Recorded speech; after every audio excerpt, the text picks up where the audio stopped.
It's the AFC Divisional Playoff. The Miami Dolphins versus the Buffalo Bills. It is a 33-degree rainy and foggy day in Buffalo, New York. The wind will be a factor. There's a chance of the freezing rain changing to snow during the course of the day. A capacity crowd, better than 80,000, have turned out at Rich Stadium, where the Bills have won 23 of their last 25, and that is the setting for this AFC Divisional Playoff game. Hi, everybody. Marv Albert, along with Paul McGuire, and as you are well aware by now, it will be Jim Kelly starting at quarterback for the Bills. That knee injury sidelined him the last two games of the regular season. Paul, is he ready? Is he coming back too soon? I think the Buffalo Bills are making a mistake. That's my personal opinion. Frank Reich is totally healthy. Jim Kelly is not. Frank Reich, the last two times he faced the Miami Dolphins, the Buffalo Bills won. All right? Now, if Reich is in the ball game and he starts and something goes wrong and he's not moving the team, he can bring Kelly into the ball game, uplift the team and the crowd. If Kelly starts the ball game, which he is going to do, what do you do now? He is your #1 quarterback, your starter. If he's having a bad game, they will not take him out of the ball game and go to Reich. Miami has dominated the regular season series. This is the first time the Bills and Dolphins have met in the playoffs. At one point, Miami beat Buffalo 20 straight times. That carried right through the 70s. In the 80s, it has been a different story. The Bills have won 7 of the last 8, and they won the last 4 here at Rich Stadium. The Buffalo Bills won the toss. They will receive. Don Smith, number 30, is back deep along with Al Edwards. Pete Stoyanovich getting set to kick it off.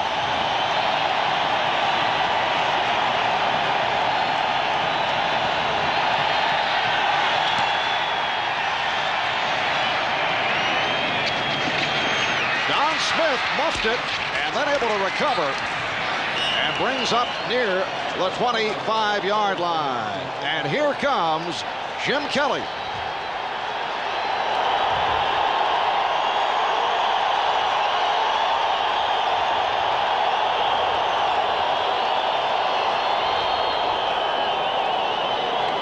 There is an injured player on the field. It is Marcus Patton who was shaken up. Number 53.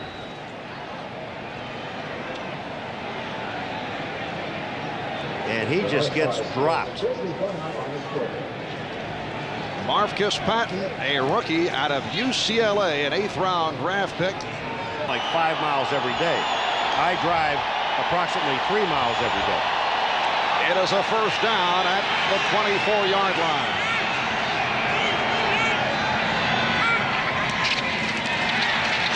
And Kelly looking to throw on first down, could not find anyone. Oh, beautiful catch by Thurman Thomas, covered by Mike Reichenbach.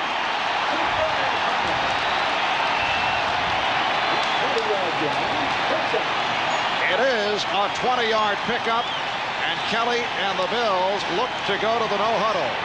I would look to go to the no-huddle because to see if there's a replay they have control of the ball before he goes out of bounds. Obviously, they say he did. Fumble. Thurman Thomas coughed it up. And it appears that the Bills have recovered. It just didn't look like Thurman Thomas had control of the football. Now, Kelly has taken the majority of the snaps all week long and in handoffs. Now, here is right from the center, Ken Hall. Now, does he have control of the ball? He never gets the ball in his hands.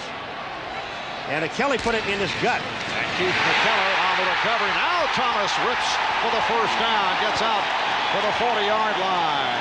He went for 14.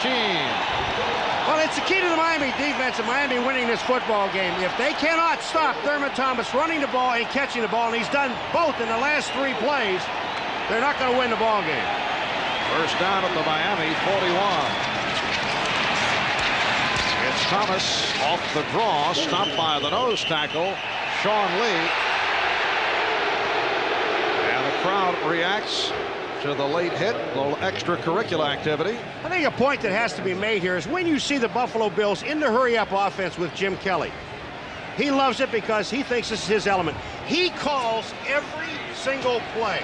He does not look to the bench for any kind of signals. And as you saw, the Bills have frequently been able to get off to the quick start. Andre Reed.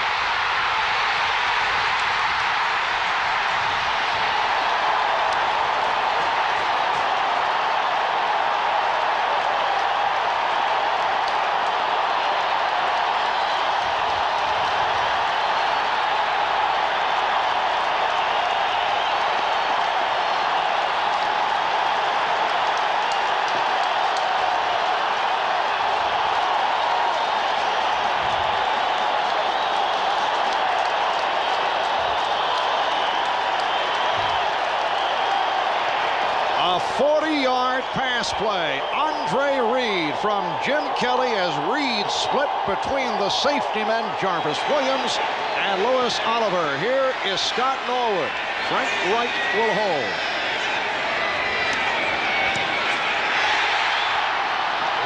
Another quick start by the Bills. Less than 2 minutes gone by. They lead 7-0. Miami here, you're looking at man-to-man coverage. Here's J.B. Brown, he's man-to-man here. Here is Oliver, he is man-to-man. And also up here is Jarvis Williams, man-to-man on the tight end. And watch what happens. Oliver can't stay with Reed. There's the play, the touchdown. He splits both safeties, and it's touchdown. Andre Reed, so good after he makes the catch. Went 30 yards after the reception. Jim Kelly enjoying that. A spectacular return to action for Jim Kelly. The Bills 7, the Dolphins nothing. Norwood getting set to kick it off. Andre Reed has had a sensational season. Mark Logan is back. It's taken by one of the up men, Stephon Adams. The Buffalo Bills have been superb in kickoff coverage. Hal Garner leading the assault. And Dan Marino on the Dolphins hear it from the crowd as they step on. Richmond Webb, Mark Dennis at the tackles, Keith Sims and Harry Galbraith at the guards. And the center, Jeff Ulenig, Tony Page, and Sammy Smith are the running backs. Smith playing with bruised ribs, however, has refused to go to the flak jacket. And when they go 4 wide, Jensen, Martin, and Pruitt come on. Miami starts out from its 30. The tight end, 80 Edmonds, in motion. And it's Smith. Stop. A short pickup for Sammy Smith, and apparently he fumbled it. The Bills claiming that they recovered. And officials are saying he was down. The referee is Bob McElwee, and Miami does maintain possession. Now the Bills are taking out Ray Bentley and are putting in a 50 defensive backs, James Williams. All right, here it is. Here's Smith going up inside, and the ball is out. He's still up. That is fumble. But with the whistle blow. Well, Sammy Smith has had fumble difficulties right throughout the season. Marino, facing the pressure, was looking for Clayton. And a penalty marker is thrown. I don't know if it's thrown or if we're holding, but because look, we're right on the line on the 30-yard line here, and it looked like Bruce Smith lined up offside, but they're going to call holding on Buffalo, which will be a first down. But Bruce Smith's arm is offside, and I sat there sitting here watching Richmond Webb. He handled him. Number 31, defense, 5 yards, automatic first down. Now they just put Williams into the game, and he's on Tony Martin. That's holding. Now that is holding. James Williams, the rookie from Fresno State, has been the starter in the absence of the injured Kirby Jackson, who is back today. Jackson has been out with a pulled hamstring. Miami first down from their 37. Buffalo 7. And Miami nothing. Off the draw, it is Logan. And he's turned back by the combination of the strong safety Leonard Smith and the left defensive end Leon Seals. Seals a question mark coming in because of an injured knee, but he is out there as the starter. Jeff Wright, Bruce Smith up front. Outstanding group of linebackers: Bennett, Conlon, Bentley, and Talley. Bennett and Conlon are Pro Bowlers. And when they go to the dime in the passing situation, White Drain and Clifford Hicks come on. That's the normal secondary with Jackson back. Second down and 8. Again on a delay, it's Smith. And once again, the Bills handle the run. They handled the run because Smith never got to the hole on time. They had Tony Page, number 49, going in and making the blocks. The blocks were there, but Smith never got there. You'll see 49 coming from the right of your screen. He's blocking. Now watch right here. Smith goes the wrong way. The blocking is to his left. He goes to his right. Page had a block on Bentley, and the hole was there. He didn't get to it. And you saw Kirby Jackson involved in the tackle. 3rd down and 5. And this passing down, Jim Jensen has checked in. Will Smith outside. And Marino able to complete out at the 45 to Clayton. Kirby Jackson on the stop. That's Leonard Smith involved with Mark Clayton, but a flag has been thrown. It's been a long year. Smith, first of all, has been offside, but didn't that ball bounce to Clayton? I mean, it looked like it hit the turf and bounced into Clayton's hand. Turf being rug. Yes, good. All right, here's the throw. Smith is offside. Now watch this ball. Does it hit the ground? Forward passes rule. Offside. Number 78. Yes. I thought it hit the ground. Good eyes, Paul. Hey. Very nice. That would have been a 13-yard pass play, but it was short hop.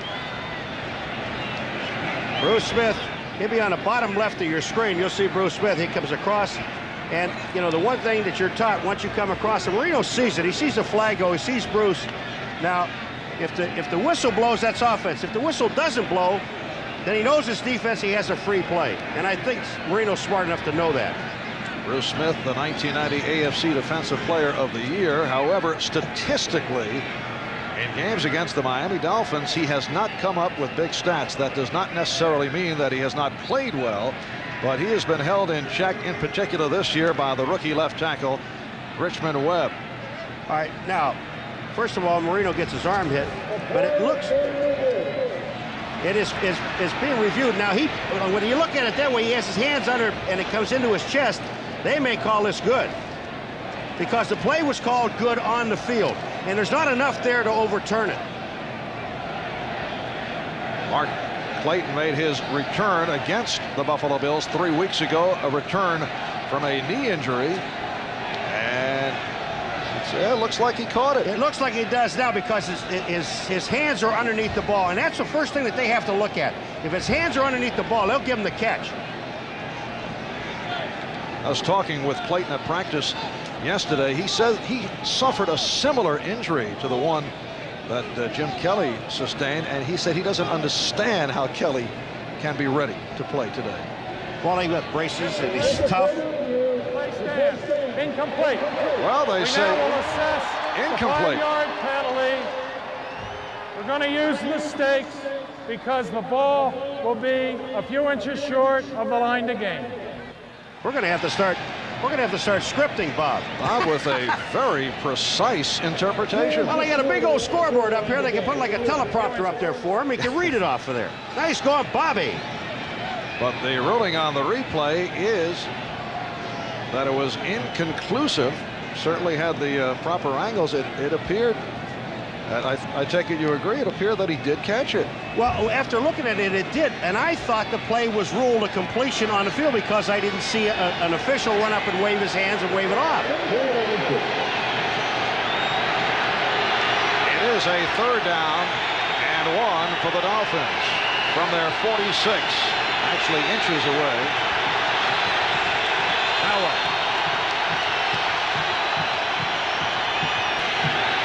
4:15 gone by in this first quarter. It's the Bills 7 and the Dolphins nothing.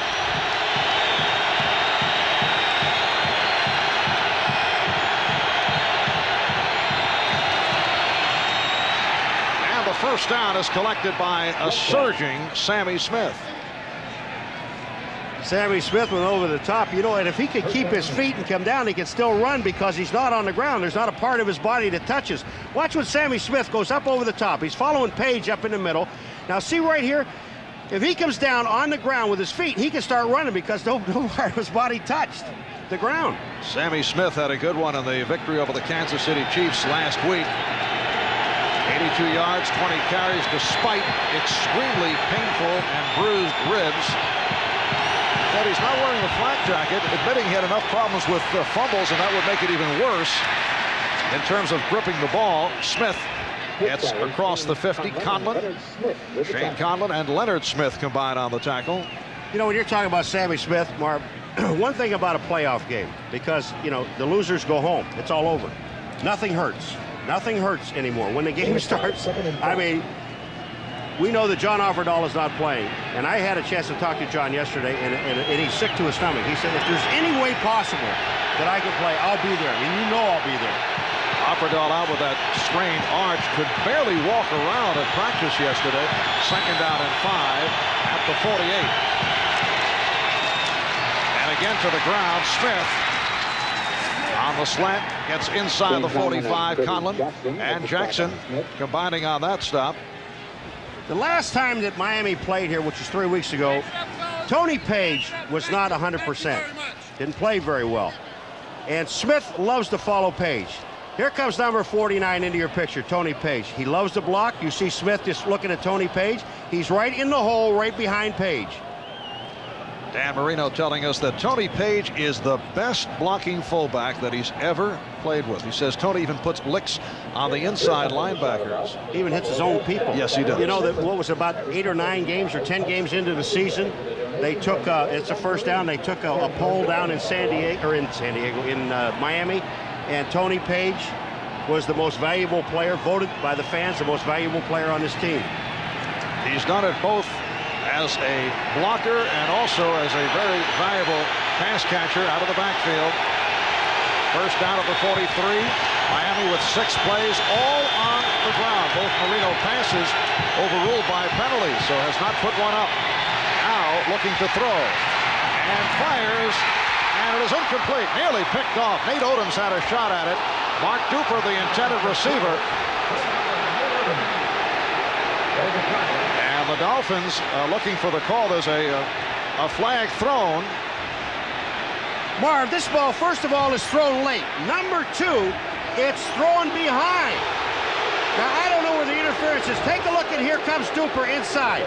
Now, does Nate hit him? Yes, before the ball gets there. You cannot do that. You can't go through the man to the ball. Marino's looking for a flag. You're going to get it. Hold on. Here it comes.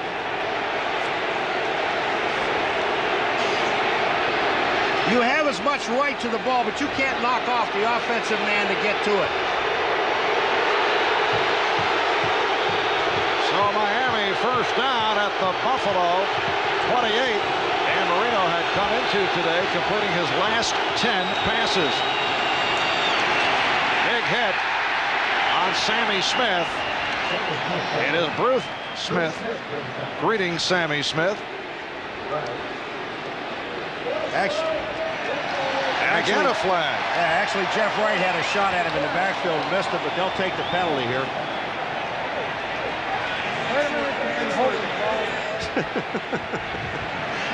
McElwee, wait a minute, Dan, I'll get to you in a minute. Let me get this straightened out over here first. That was not off the teleprompter.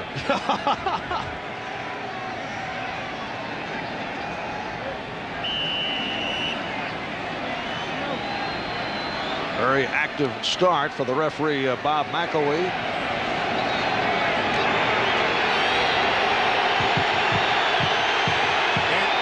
This to the right, that's Sims, number 69, that just jumps offside, so I bring it back. First and 15 from the 32. Mark Logan stopped by Conlon and Smith. Well, Bruce Smith got across the line. These plays are a little late, and if you're going to run a play away from Bruce Smith and he sees the run, you've got to block back on him to make sure that he doesn't get down into the flow of things. He did that time and got Logan before he got started. Didn't tackle him, but slowed him down. Paul, we are just about midway through the first quarter. Bills with a 7-0 lead. Dan Marino officially has yet to throw a pass. You recall the fourth quarter against Kansas City last week. Hit on all 8 of his pass attempts. Miami coming back from that 16-3 deficit. Second down, 16 from the 33. And that is completed on the screen to Logan. But Cornelius Bennett able to cut it off.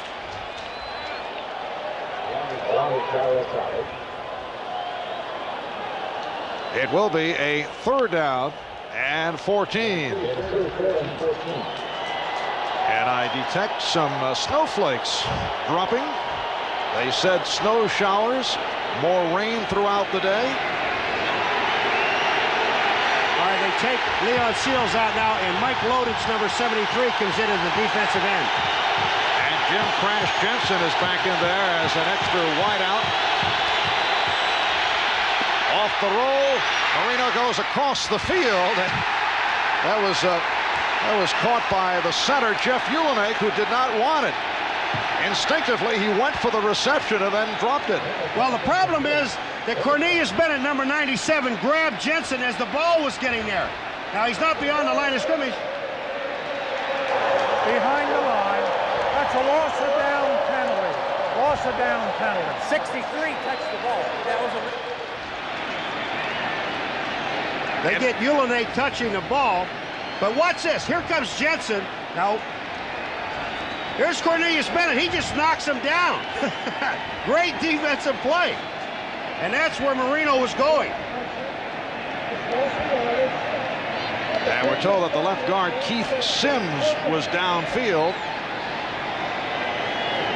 And here's the field goal unit.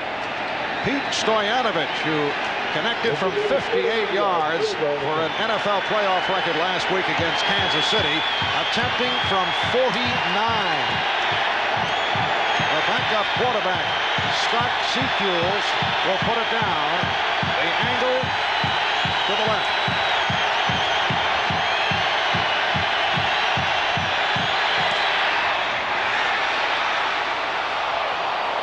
Puts it right through a 49-yard field goal by Stoyanovich. 7 minutes remaining in this first quarter.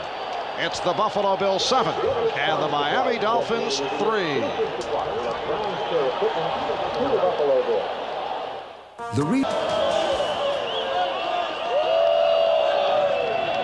Pete Stoyanovich, who hit from 49 yards away to get the Dolphins on the board, getting set to kick it to Don Smith and Al Edwards.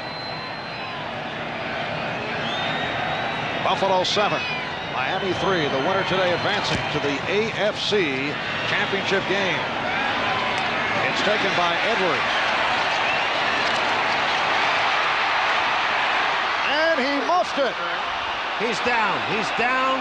He is down. The ball is Buffalo's ball. Down by contact is the call. All right, you see Edwards coming up, and the ball down by contact. I don't know why they say that.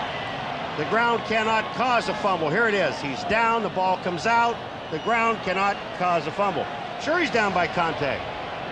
When you get hit, that's contact. Everybody's contact. Here comes Edwards. He's spinning. The ball's not coming out. Only when he hits the ground does the ball come out. Good call. I'm waiting for the call. The air does not cause the interception call. I'm looking for that one. Here. Off the swing, it is Thurman Thomas. Thomas out to the 44-yard line. We were talking with Pete Stoyanovich at practice yesterday. He said the most difficult aspect about the field today is kicking on a slick turf, but he still was able to hit from 49 yards away. In the hurry up, Kelly getting the time, and now going deep. James Lofton on the reception, covered by Tim McKyer.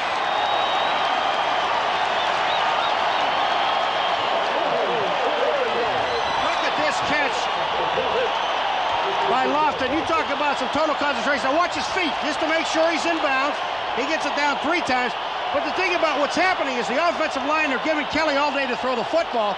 And Miami, they're just not putting any heat on him. 44-yard pass play. Thomas stopped by the inside linebacker, Cliff Odom. Jim Kelly is 4 for 4, 111 yards, including 1 touchdown to Andre Reed, and a Dolphin player is down.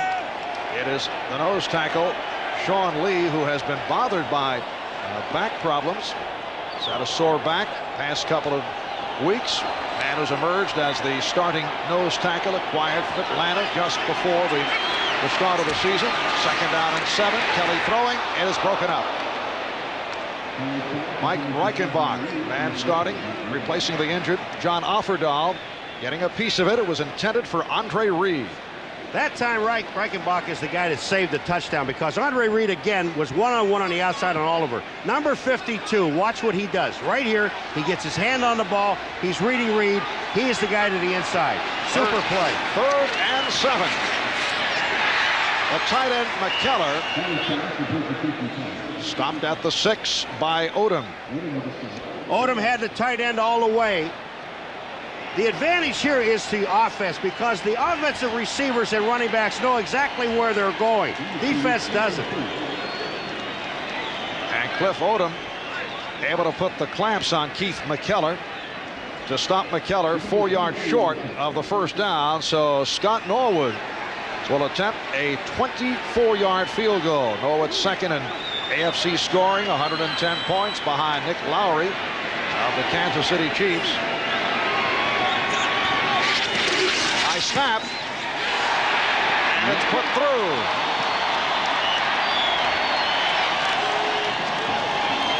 So the Bills extend to a 10-3 lead on the Dolphins.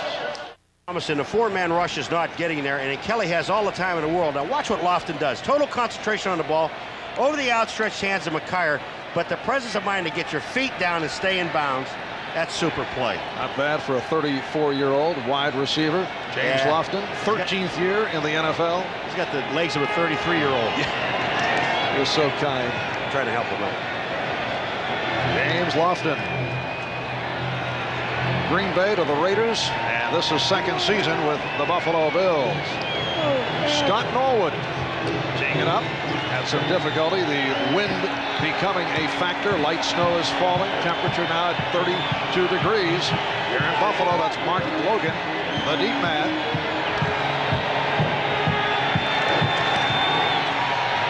And a short kick. Here's Logan. Able to accelerate across the 30-yard line.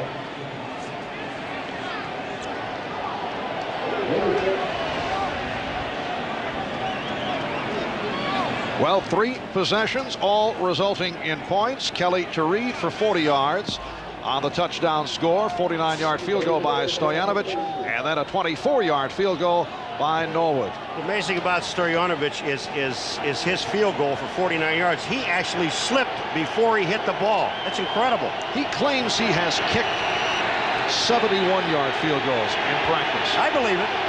He kicked a hole in that bubble yesterday. 1st down at the 32.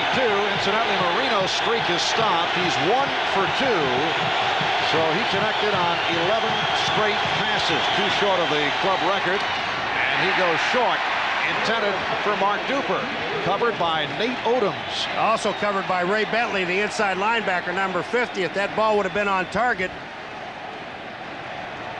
that man right there, Ray Bentley, might have had it. Yes, Ray, the avid Alice Cooper fan. You'll notice the eye black in Alice Cooper style that he proudly wears. I always thought he just was crying before the ball game, and his eyeshadow ran on him. It is a 2nd and 10 from the 32. 4.5 remaining in this 1st quarter. Off the draw, Mark Logan is stopped. They have not been able to get the running game going. Shane Conlon and Kirby Jackson combined to make the tackle. Shane Conlon closed so fast on Logan that Logan didn't have a chance. I mean, that's a pickup of about a yard. It could have been a lot more. And number 58, Shane Conlon, just makes a tremendous play right here.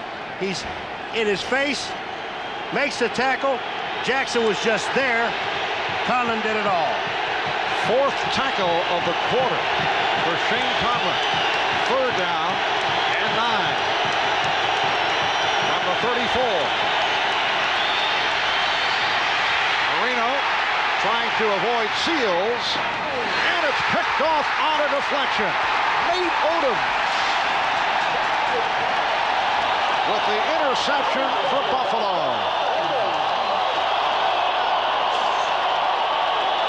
That ball just popped into Nate Odom's hands. Marino just tried to drill a ball. You're trying to force it. The rush was on. And here comes Clayton across. Now watch what happens here. Here's where the ball is forced in. Talley is there, and it just pops right into Nate Odom's hands. Here's Marino. This ball is fired. It goes right off of Clayton's chest.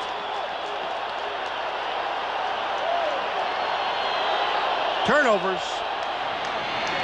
Rare interception for Marino.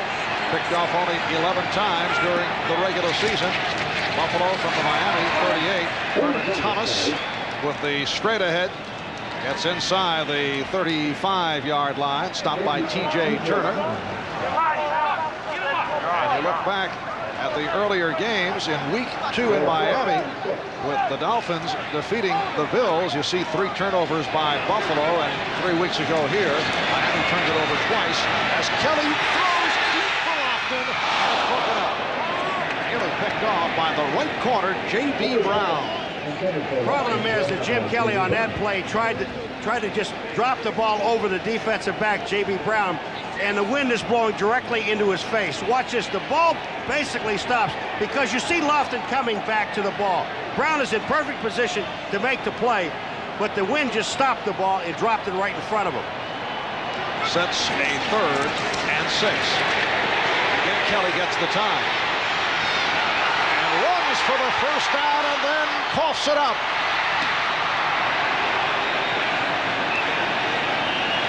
It is recovered by Buffalo. Big break. Don Shula walking that one off as the center, Kent Hull, was able to get the wraps on it. Well, if you weren't wondering if Jim Kelly's leg is all right and how tough he really is, and I said at the beginning, I didn't think they should start him. Obviously, I was wrong. All right, here comes Kelly. Now he knows that he has to run with the ball. And he knows what a 1st down marker is. But the ball is stripped away. And when the ball is stripped away, Kent Hull, the center, is right down there on the ball. The end result, a pickup of 16, a 1st down at the 17-yard line. Thomas collects 2, stopped by Jeff Cross. Jim Kelly is playing with a brace fitted for his knee injury, a new knee brace that provides more support and protection than the one he used to use. He had been working strenuously on the treadmill. Lateral movement still difficult. Jim told us yesterday when he took the first couple of snaps when he began practice early in the week, he was so awkward, teammates were laughing at him. Nice diving catch and a flag thrown. Lofton with the reception in front of McKyer. You know how they found out his knee was all right? Really? And you're going to laugh and you're going to think this is strange, folks, but it's true. Wednesday, Jim Kelly went in and had his brace put on. Holding, defense, penalty is declined, 1st down. If you take a look inside, you're going to see the holding. I'll get back to the Jim Kelly deal. But there is the holding, and if it's 29, it's Lifford Hobley. But it is the 1st down. But let me just tell you something. Jim Kelly, they put the brace on, and Eddie Abramowski, the trainer, taped his right leg. And it's his left leg that's hurt. They didn't realize until after practice that they taped the wrong leg, but the brace was on, and they figured he was all right. And it's a 1st and goal from the 7, and Kelly just throws it away. Lofton was well covered. Covered by McKyer. You see what Lofton did to McKyer? He faked McKyer out. McKyer had his back to him, to James Lofton. He's in the end zone. He knew that Kelly was throwing the ball away, but he fakes him.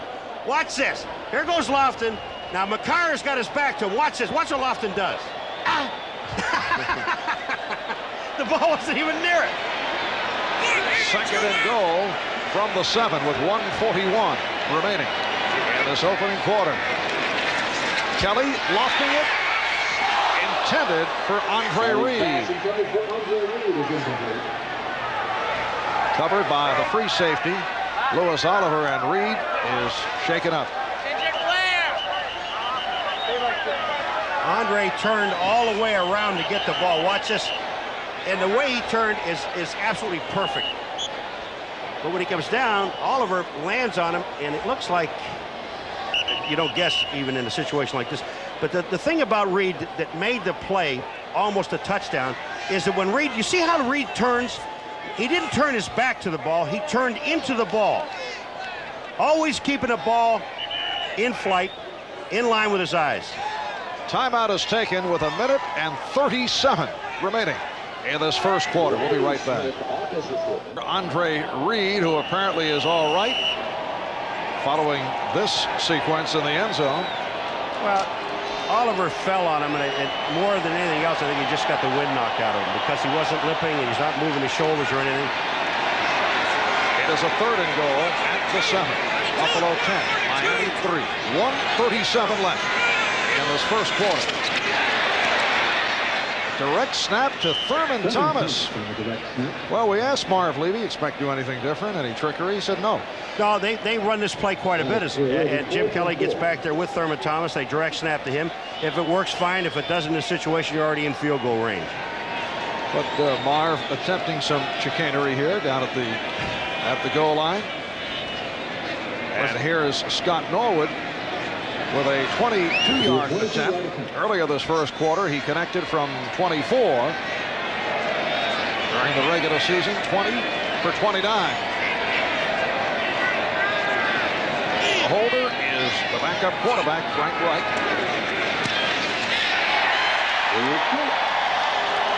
With 51 seconds to go in this first quarter, it is now Buffalo 13, Miami 3.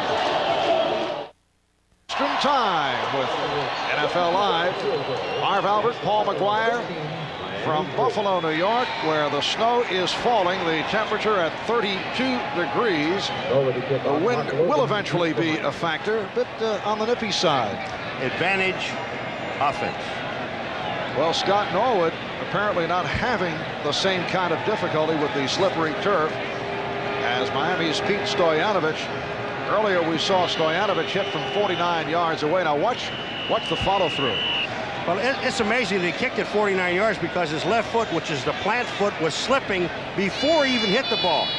But his leg is so strong, and he made the connection and made a 49-yard field goal going down.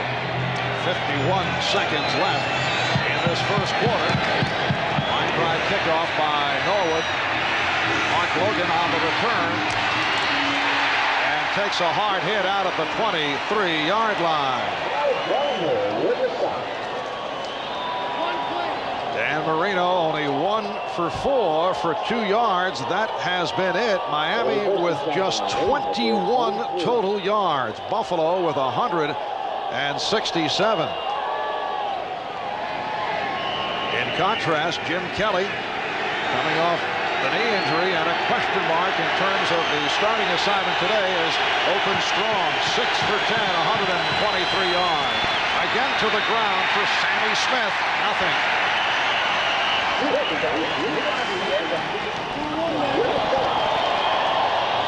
Marv, these plays are taking too long to get back to the line of scrimmage. The offensive linemen cannot hold their blocks that long because they're slipping and sliding. You've got to hit something a little quicker where the defense can't get set and hold your offensive line and then make the play. Marino's going all the way back about 6 yards to the halfback to hand him the ball, sometimes 7 yards, and it just takes too long to get back. Time running down in the first quarter, and they do not get it off. That is the end of one. The Bills hear it from the home crowd. They lead the Dolphins by the score of 13-3. 80,000 on hand at Rich Stadium in Buffalo on a very cool and crisp afternoon. 2nd down and 9 for the Dolphins as we get started in the second quarter. Marino can't find anyone and able to dump it off to Logan. The slippery footing a factor And it certainly has been affecting Dan Marino. Leonard Smith made the stop on Mark Logan. It affects Dan Marino, but take on the left of the screen is Bruce Smith. You're not going to see him come in the picture except for right there. You know why? Because they had 3 guys on him, including Logan, who slips out of the backfield. Nice touch by Marino. Leon Seals is forcing Marino to throw the ball, but Logan still cannot keep his footing. He's hit and goes down. They don't have the first down. They got 3rd and about 3.5. The ball inside the 30. The Bills 13 and the Dolphins 3. The winner advances to the AFC Championship game, facing the winner between the Bengals and the Raiders. Almost picked off by Kirby Jackson. The pass intended for Mark Clayton. And for the first time, the Dolphin punting unit checks in. Marino is totally upset because he's saying that Crash Jensen, number 11, coming out of the backfield is being held, and that's why he's upset. Not with what happened downfield where it was almost intercepted by Jackson, but Crash Jensen, number 11, is the man he was looking at. He's on the ground. You see he was knocked down by Darryl Talley, and that's what Marino is upset about. Reggie Roby back at his 15. He had one blocked last week by the Chiefs. Steve Tasker telling us that the Bills might go after Roby. Gets this one away. Al Edwards covered immediately. Kerry Glenn, outstanding special teams player, making the stop. It is a 37-yard punt. Buffalo gets the ball back. Dan Marino very upset. His club trailing 13-3. When we went to commercial, you saw Marino being upset a little bit. Watch this. This is why. Watch Talley on Jensen. Now that's mugging right there. That is illegal. And that's what Marino is complaining about. And you're absolutely right, Dan. And it's the second time he has been upset that Jensen has been interfered with. Yeah, they're just clocking him as soon as he comes out of the backfield. Buffalo first down from their 33. Thurman Thomas on the slant, able to break a tackle. Good second effort. Run out by Tim McKyer. I asked Tim McKyer yesterday if the coaching staff had requested that he low-key it this week in light of his unusual strong statements about the opposition. And Paulie said no. He said the Bills are wonderful competitors, remarkable human beings, and he has only great respect for the city of Buffalo. But he said no one had talked to him to temper his thoughts. Off the draw, it's Thomas. He also complained about James Lofton. Of course, Lofton had similar thoughts about McKyer and some of the other members of the Dolphin secondary. McKyer said that Lofton is amazing because he grabs his face mask and pushes off. He was rather outspoken last week concerning the Kansas City secondary. Thomas with the first down. Cross midfield, stopped by Cliff Odom. Odom and Oliver combining. McKyer said that the Kansas City cornerbacks now have an extra week to prepare for the Pro Bowl. Very gentle thoughts. He was generous with everybody. I mean, and he is outspoken, and he really doesn't care. First down at the 48. Buffalo again out of a hurry up, and Kelly completes to Andre Reed.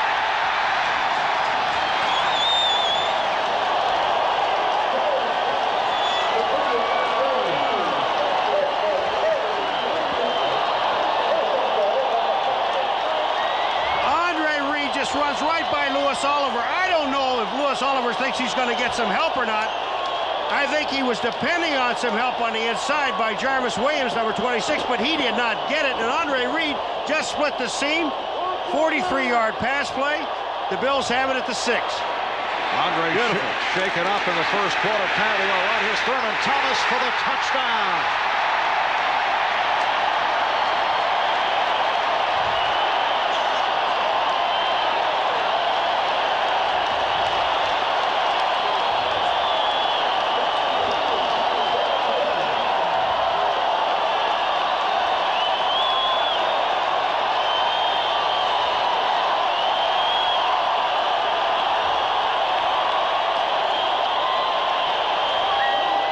Thomas going 5 yards for the score.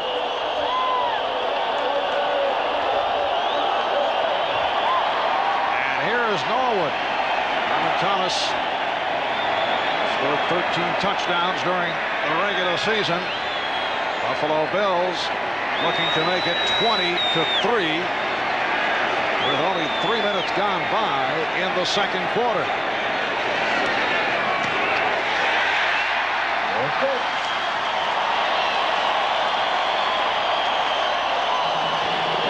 It's been all Buffalo. They lead by 17. Thurman Thomas. Now, this on a third down play, what the Miami Dolphins are trying to do is cover Thurman Thomas with a linebacker. And that's Cliff Odom, 93. That's a 10-yard pickup. Now, that's impossible. That's not working. And the kickoff taken by Logan. Good low tackle out at the 20 by Steve Tasker. All right, Marv, now we saw Thurman being covered by a linebacker. That's not working. Now, let me show you something else. Here is Oliver. And right back here in this corner, you'll see him come into the picture, is Jarvis Williams. They are trying to cover Andre Reed with a safety, with help from the strong safety. And that isn't working.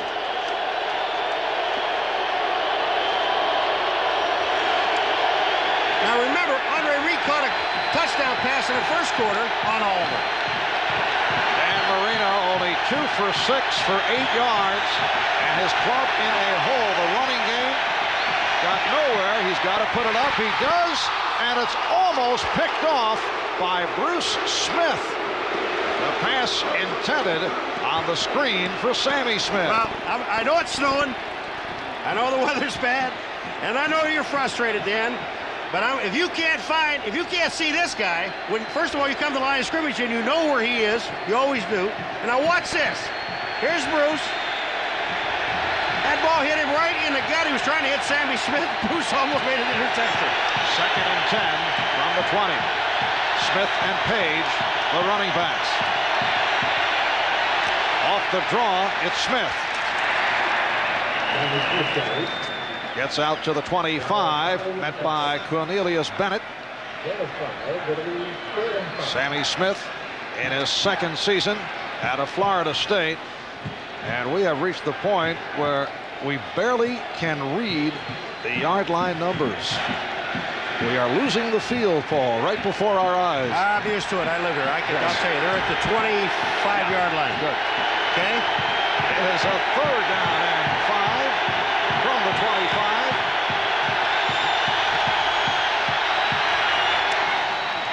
Mark Duper has the first down across the 35-yard line. Odoms and Talley combined on the stop, and that went for 11. All right, Nate Odoms, here he is. He's on Duper.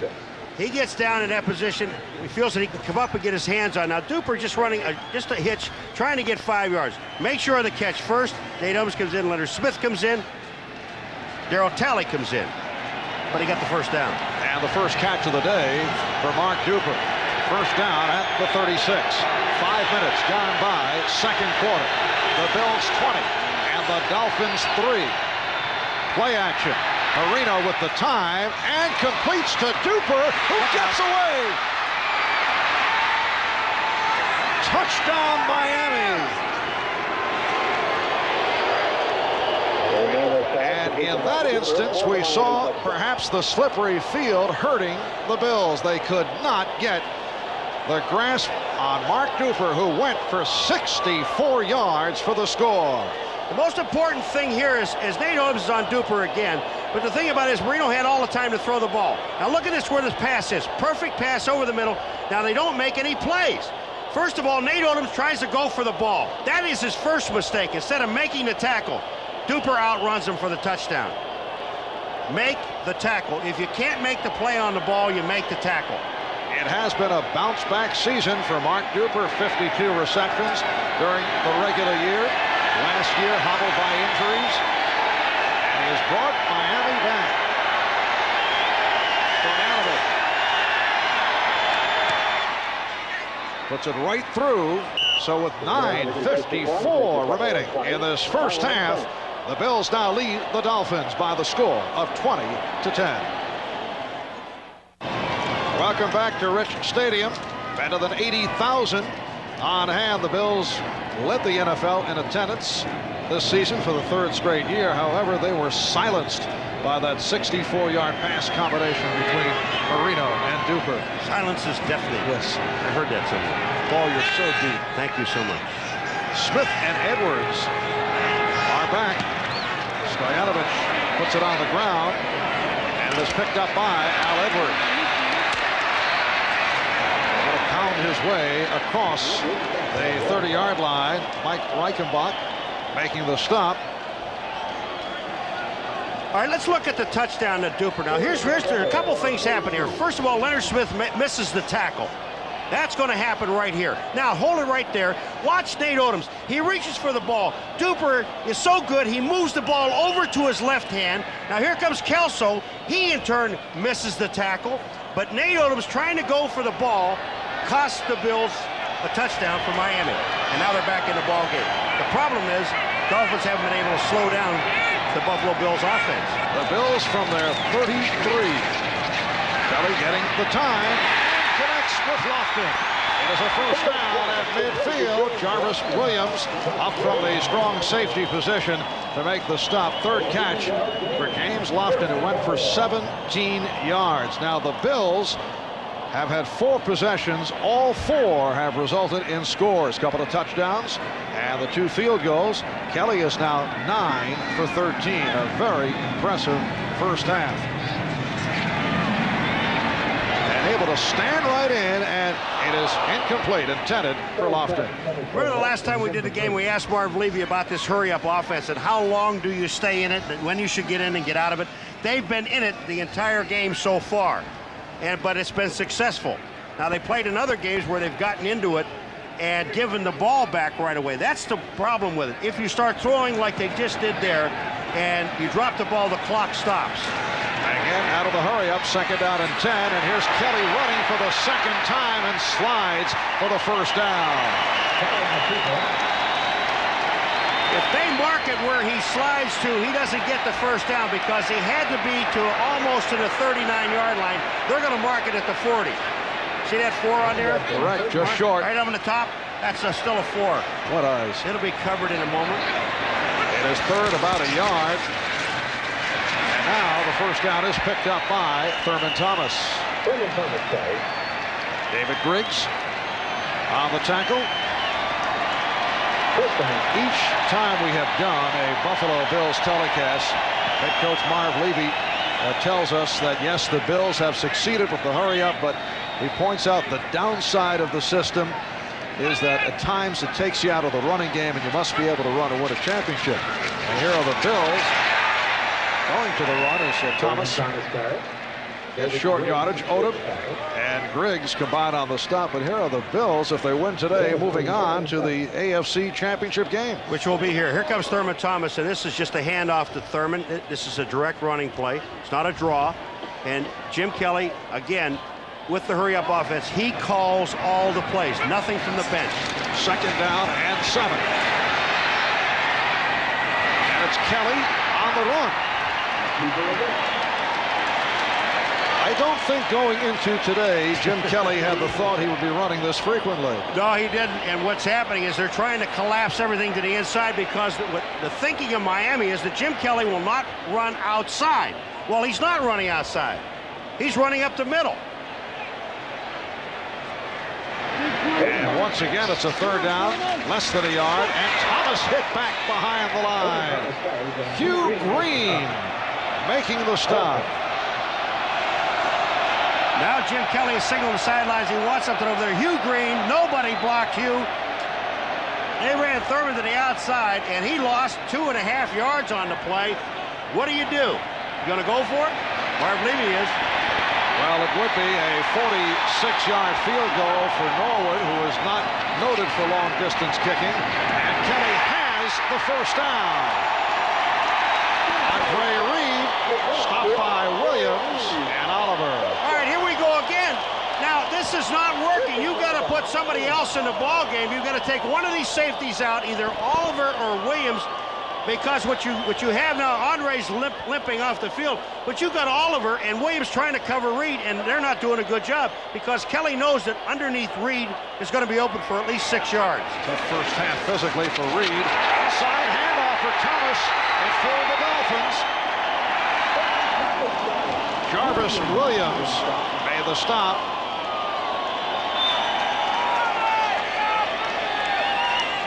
The biggest problem here, the Miami Dolphins defense, they have not even slowed the Buffalo Bills down at all.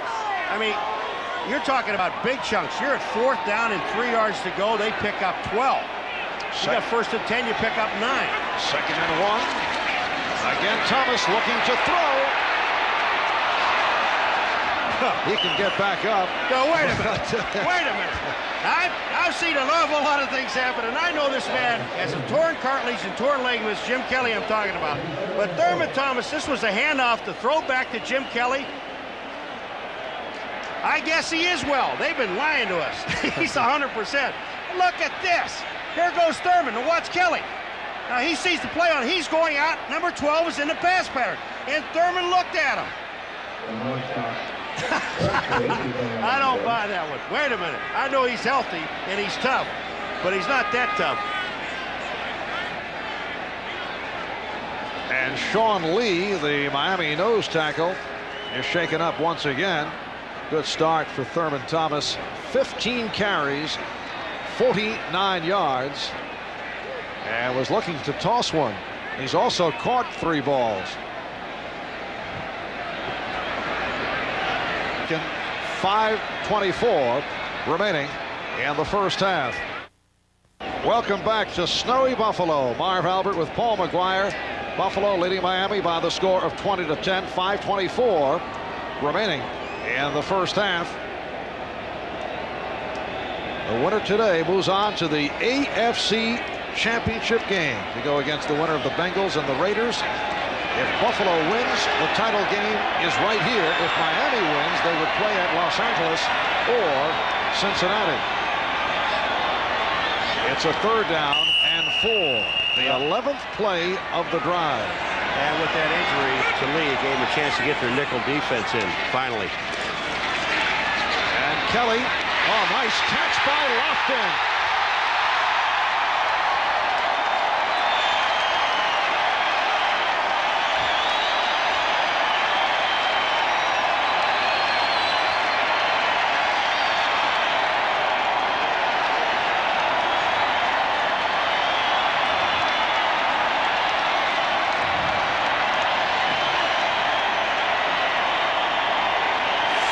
Reception of the game for James Lofton. 82 yards for the 34-year-old out of Stanford, and it's now Buffalo 26 and Miami 10.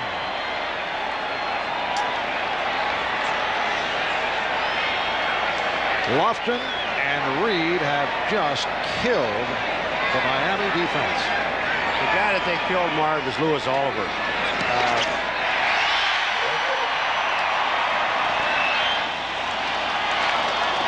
So Scott Norwood adds the extra point.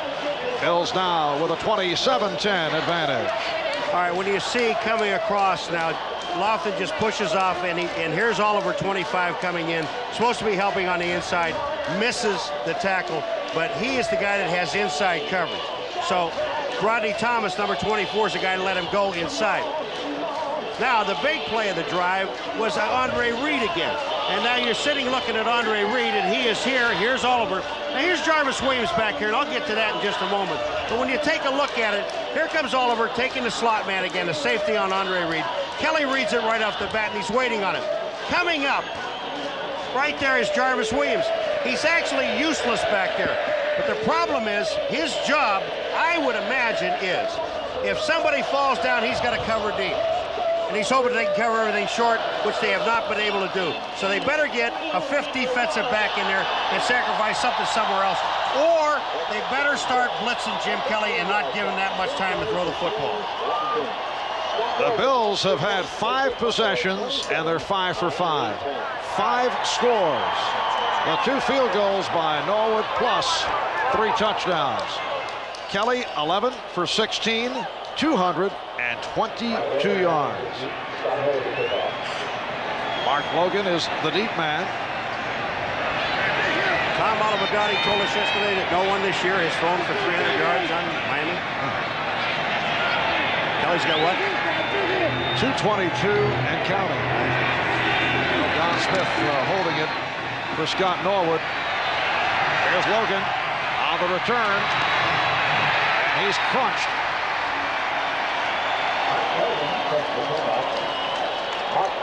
Mark Pike leading a group of tacklers coming up at halftime. NFL Live with Bob Costas, Will McDonough, O.J. Simpson. Gail Gardner will preview the 49er Redskin playoff matchup, and Todd Christensen will have a close-up look at the Bengals and the Raiders. That will be seen tomorrow right here on NBC. 5 minutes, 2 seconds to go in the first half. And Dan Marino, hearing it from the crowd, sets the screen. And the tight end Farrell Edmonds on the catch, stopped by Cornelius Bennett. It's just to delay Farrell Edmonds as the tight end, and watch, he's going to sit up for just a second right here on Cornelius Bennett, just to draw him out, let him go. Leon Seals almost makes a super play, but look how far away Cornelius Bennett was, only a couple of yards. He knew that even if Farrell Edmonds is not blocking anybody, he still has a chance to come out. Stayed with him. Pickup of 5, a second down and 5 from the 28.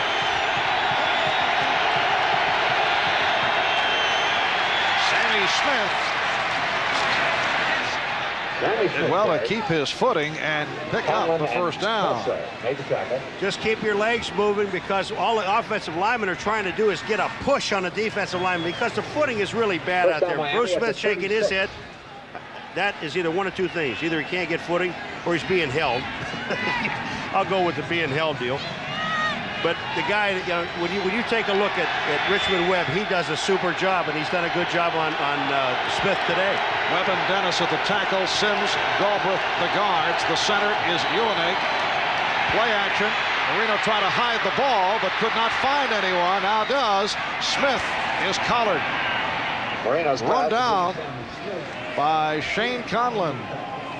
Richmond Webb is, I'm telling you, the guy belongs in the Pro Bowl. There's no question about it. Watch this blocking on Bruce Smith, 78 on 78. First of all, he takes him to the inside. Watch this. Now he's got him, he pushes him back.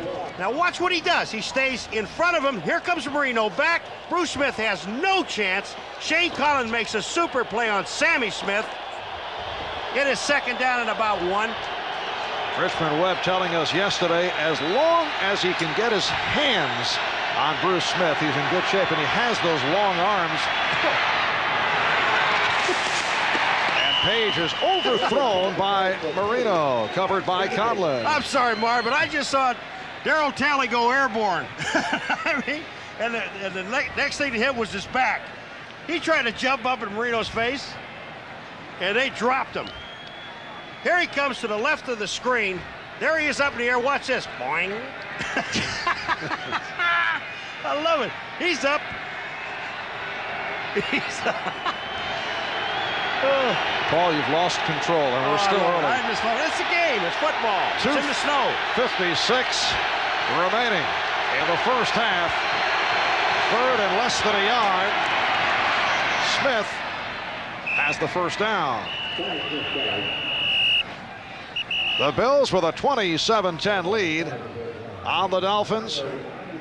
Touchdown passes from Kelly to Reed, Kelly to Lofton. Thomas went for 5 yards for the score. And 2 field goals by Norwood. The Miami scoring, Stojanovic hitting on a 49-yard field goal. And Marino and Duper hooked up on a 64-yard pass play. But it really doesn't make any difference what the Miami offense is doing, because the defense hasn't even slowed the Bills down. Until they do that, this game's over with. The tight end Edmonds made the catch and then lost it, but he lost it out of bounds.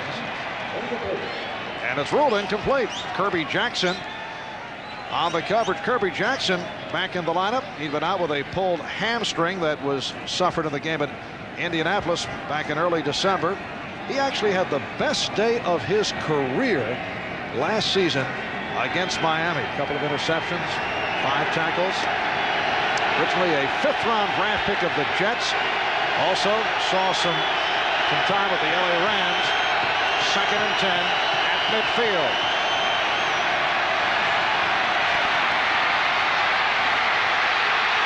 And Marino throws it away as he looked at the face of Bruce Smith. Penalty marker is down.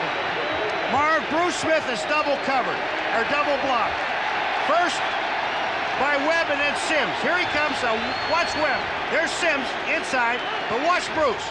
Wonder why he's all-pro and the best defensive player? He never stops. He is in Marino's face. Marino's throwing the ball away. The intentional grounding. The flag is down. That is hustle. That's why he is the best defensive player in the National Football League. Loss him down.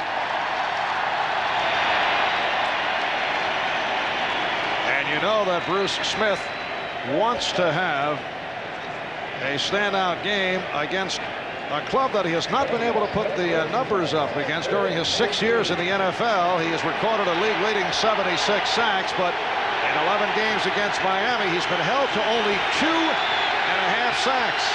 The last one coming in October of '87 against the Dolphins. The silent count utilized by Marino. And it has dropped a hard hit on Duper. He was walloped by Leonard Smith. The worst part about it is it wouldn't have been a first down.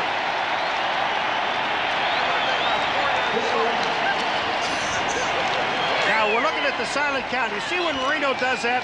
Now the center sets up, and once he sees that leg move, he snaps the ball. The offensive line looks down. Now here's the worst part about this. Duper goes up. Leonard Smith drills him, but he's 4 yards short of the first down anyway. Minute 56 to go in the first half. Welcome back to Buffalo with just under 2 minutes remaining in the first half. And the Bills lead the Dolphins by the score of 27-10. And at halftime, the star attraction will be the sweeper. And he will go for it. There are a couple of them. He's not going to do this alone. He will have help. They have a backup sweeper. As they attempt to clear some of the snow off the field. Let's see if they go after Roby Edwards back deep. Good kick. Roby had a 64-yard punt last week. Edwards coughed it up. The Dolphins say they have it. Al Edwards on the muff. Off the punt return, a 44-yard punt and a 26-yard return, and Miami has recovered. All right, here comes Edwards with the ball. He moved the ball from his right hand to his left hand. More comfortable there, but the ball is stripped away, and Miami comes up with the ball. Now just think about something, Marv. There's a minute 41. Miami has the ball. Here it comes again. The ball is stripped away. Miami ends up with it. That's Roby. Punters, they're tough. Big two. Let me tell you something. Here's the thing. Think about it. 1:41 remaining, Miami, right? If they score a touchdown, they're within 10. They get the ball back in the second half. They can score 14 points to be in this ball game right after the half. E.J. Jr. on the strip, leading to the muff. Mark Logan, and he loses it. Down by contact. Miami maintaining possession. Ball belongs to the offense. Ball belongs to the offense. All right, here comes Logan. He comes in. Tackle here. Shane Conlon.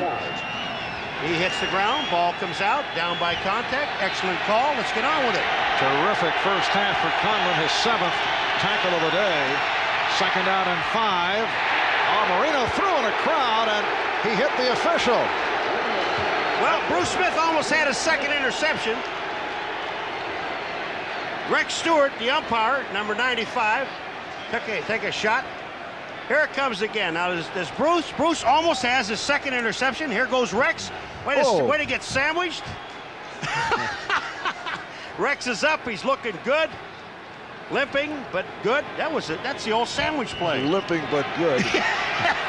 They've got extras. They brought extra referees, too, you know. It is a 3rd and 5 at the 42 with a minute 2 remaining in the first half.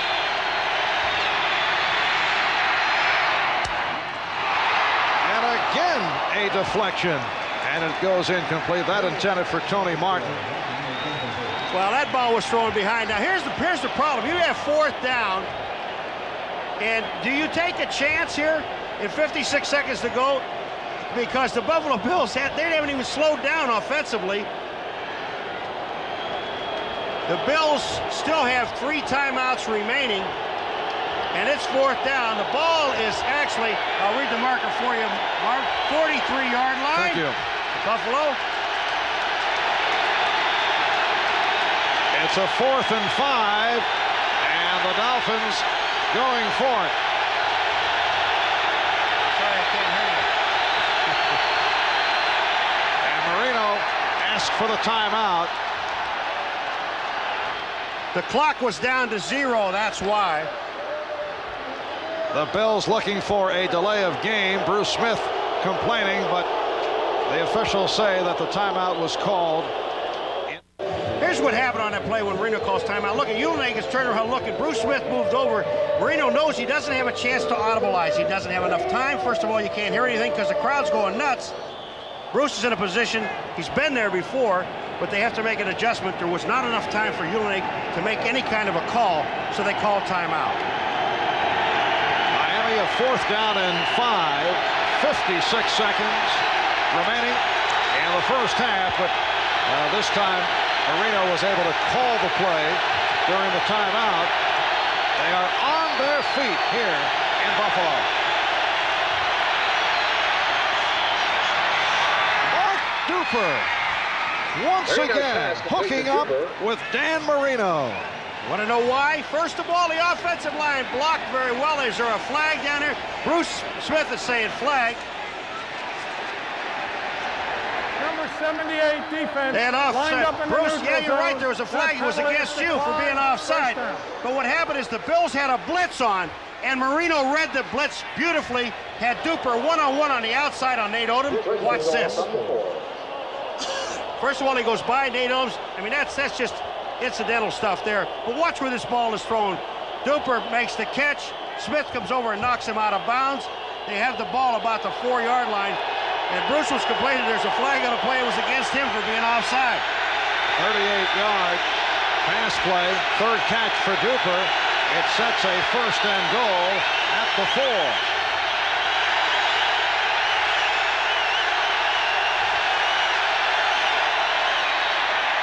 Marino went deep to the end zone. Kirby Jackson on the coverage for Mark Clayton. And it will be a 2nd and goal at the 4 with 45 seconds remaining in the first half. Now, Richmond Webb just went back and said something to Marino. Whether he could block Bruce Smith inside or outside, whatever he's talking about, but he actually went to Marino when he was coming up off the ground to say something to him.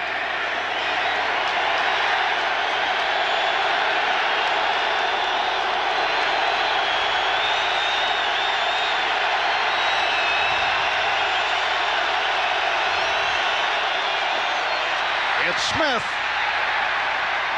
Good second effort, refusing to go down. We'll have to wait and see where they mark it. Clock is running. We're down to 30 seconds. And that's really one of the keys to running. You're talking about continuous effort by Smith. Miami takes a timeout, which is their 2nd timeout. They still have 1 remaining, but the continuous effort of Smith, because what's happening is the defense and offensive linemen are trying to get position. They really can't get any footing. And as long as he can keep moving, he can bust a tackle. We watched Thurman Thomas do it going up and down the field. I mean, he's a master at it. Now you got Sammy Smith doing the same thing.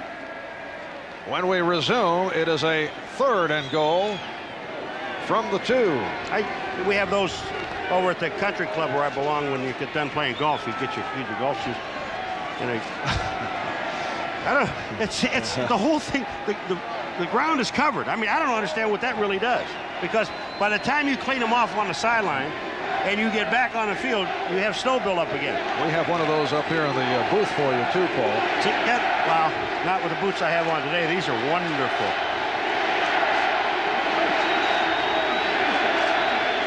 The crowd urging the Buffalo defensive unit on with 27 seconds remaining in the half. The Dolphins have 1 timeout remaining. Did you hear what Maud McAwee just said? He said, here it is again. Buffalo.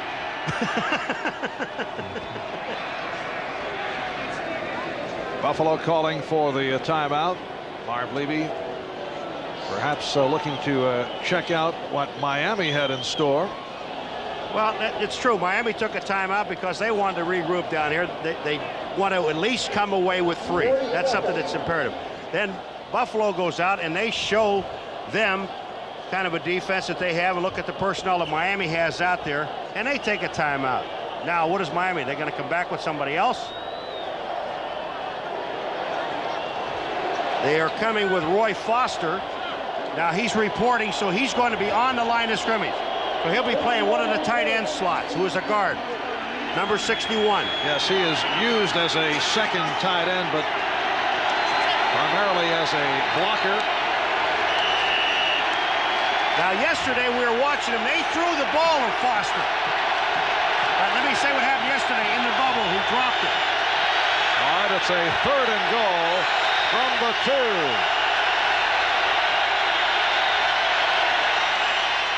Marino's got it all by himself. Dan Marino with a gorgeous fake to run it in. Nate Odoms was totally fooled. Shane Conlon was totally fooled. Nobody expected Dan Marino to keep the ball. The fake inside. Remember what I said? They had 1:41. If they score, they go to 17 now. And if they get the ball, here comes Marino to the outside. Look, everybody's jammed on the inside. Hey, Marino, nobody there. Then walk home. Nate Odoms' job is he's got the outside man and outside responsibility. His job, and that's number 37. Nate Odoms has played a super game so far, is supposed to stay right there. He did not. When he didn't, Marino walks in. 21 seconds remaining in the half. And going out of it. Getting set. And puts it through. So despite the fact that Buffalo statistically has dominated Miami, the Dolphins manage to hang in. Because Marino, I mean, when you take a look at what happens here, everybody's looking at run. They bring in an offensive guard right here on the end of the line. This is the man, number 37, Nate Odoms. His job is to come upfield if you're going to do anything. First job is this guy here, but you have a safety help here. So if he's blocking, you've got to come upfield this way because you can't help out in here anyway. Let's take a look at what happens. He goes down the line of scrimmage. He's out of the play. It's over. Boom.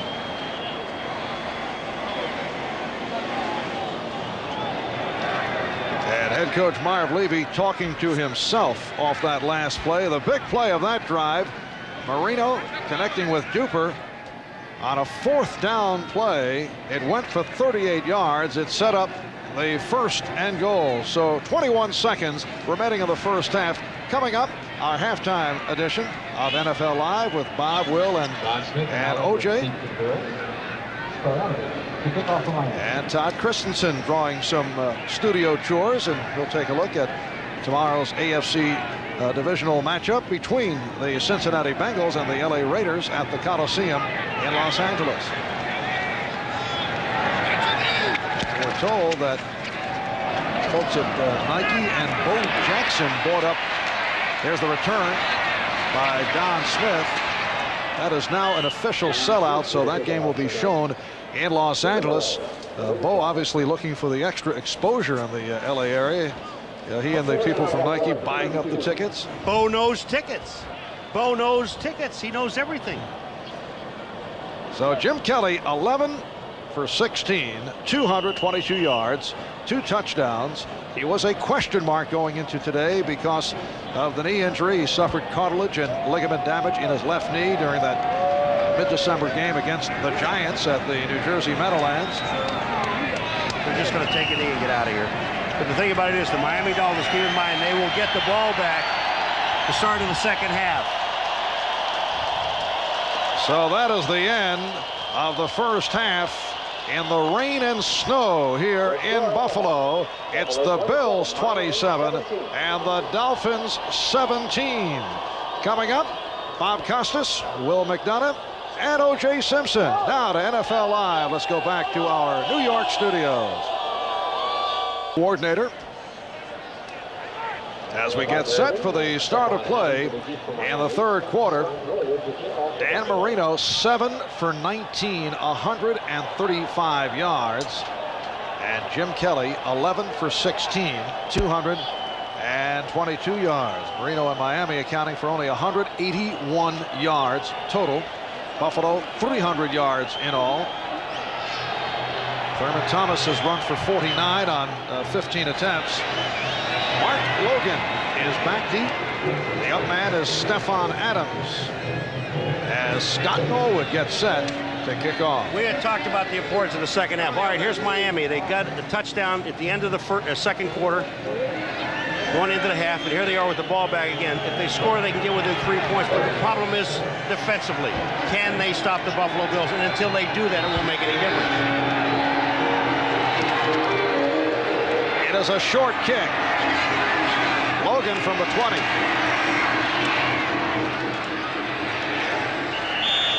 So Logan on the return across the 30-yard line. Puts Roll on the tackle. And once again, you can wipe out the stat of time of possession. Means nothing. Turnovers gave Miami the chance to get the touchdown. Buffalo also scored off a turnover. There was one time in that half when the score was 20-3, and if Bruce Smith would have intercepted the pass, Buffalo could have blown this team away, but he didn't. Miami came back with Marino. Duper left, Clayton right.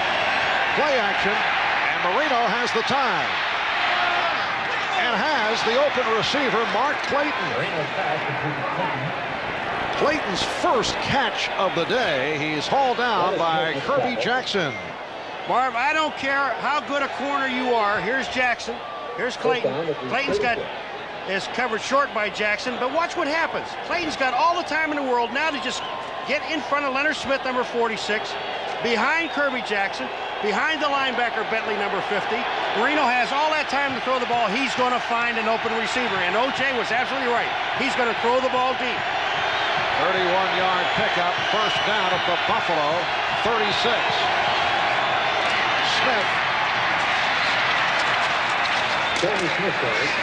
Sammy Smith playing despite the injured ribs.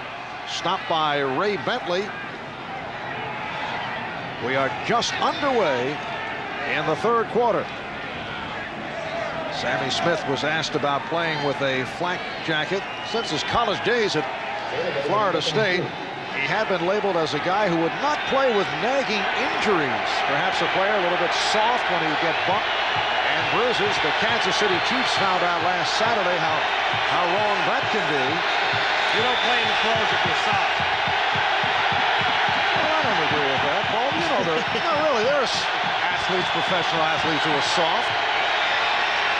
It's a second down and 2. Incomplete through the hands of Mark Duper. You've played with guys who you felt were soft, I'm sure. That was in the 60s. We had some fat guys. Yeah. Now they're solid. Here it comes. Take a look at Duper. Now here, Nate Odom's number 37 is on him. Duper's going to go inside. Now Nate Odoms is releasing him to the safety, but look at this pass. It's just too high. Leonard Smith is not there. Kelso wipes out Clayton, number 83, after the play. But you can see the double coverage to the inside. Nate Odom's job is to deep outside. I have help in the middle. If Marino would have just set, going a little bit lower, he'd have had a completion. And it's a third down and 2 at the 29. It's Smith with a big hole. And Smith has the first down and some more. Mark Kelso made the stop. Sammy Smith ripping off 18 more. All right, remember the first half I was telling you about that Marino was going back and handing the ball to Sammy Smith, and the play took too long to get to the line of scrimmage. Watch how fast this one gets there. He turns, here's Smith, he's in the hole. Once he gets to the hole, the first down is there. He's gone. He's beyond Shane Collins. The next guy is Kelso, is the safety man, the last man to make the tackle. Clayton right, Duper to the left, top of your screen. Smith able to bounce off a tackler. Brought down by Bruce Smith. Now, Bruce Smith is going to make this play. Do you know why? Because Sammy Smith comes back out to him. Richmond Webb knows that Sammy's running to the inside, and he looks inside to try to help out on Darryl Talley, who's number 56, trying to make the tackle. But Sammy Smith bounced right into Bruce. It'll be a 2nd down and 9 at the 11. Richmond Webb, Mark Dennis at the tackles. Keith Sims, Harry Galbraith at the guard. Jeff Ulenig is the center. Now Mark Logan in the backfield.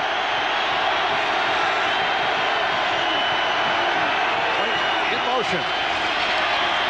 Off the roll. Farrell Edmonds brought down by Leonard Smith.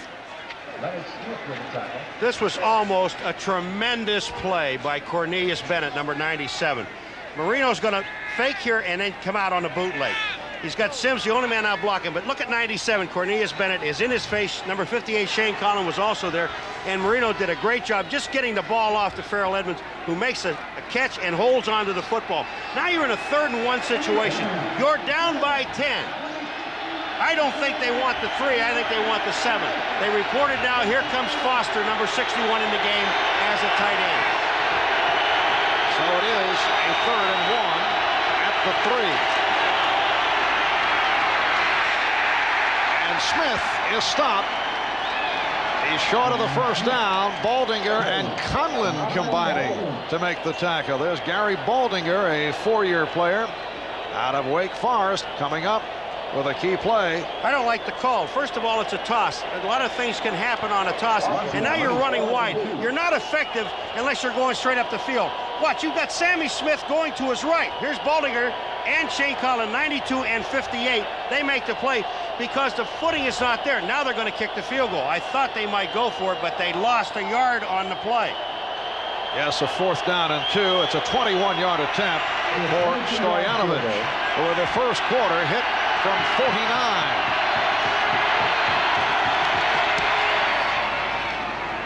And again, Stojanovic lost his footing, but put it through.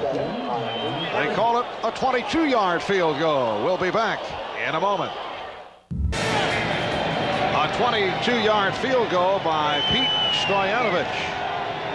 And he has brought Miami within 7. At one point, it was 20-3 Buffalo. It was 27-10 Buffalo. 5 minutes gone by in the 3rd quarter. Don Smith and Al Edwards are the deep men.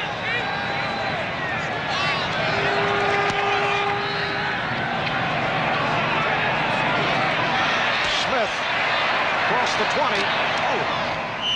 And took a shot as he hit the 25-yard line.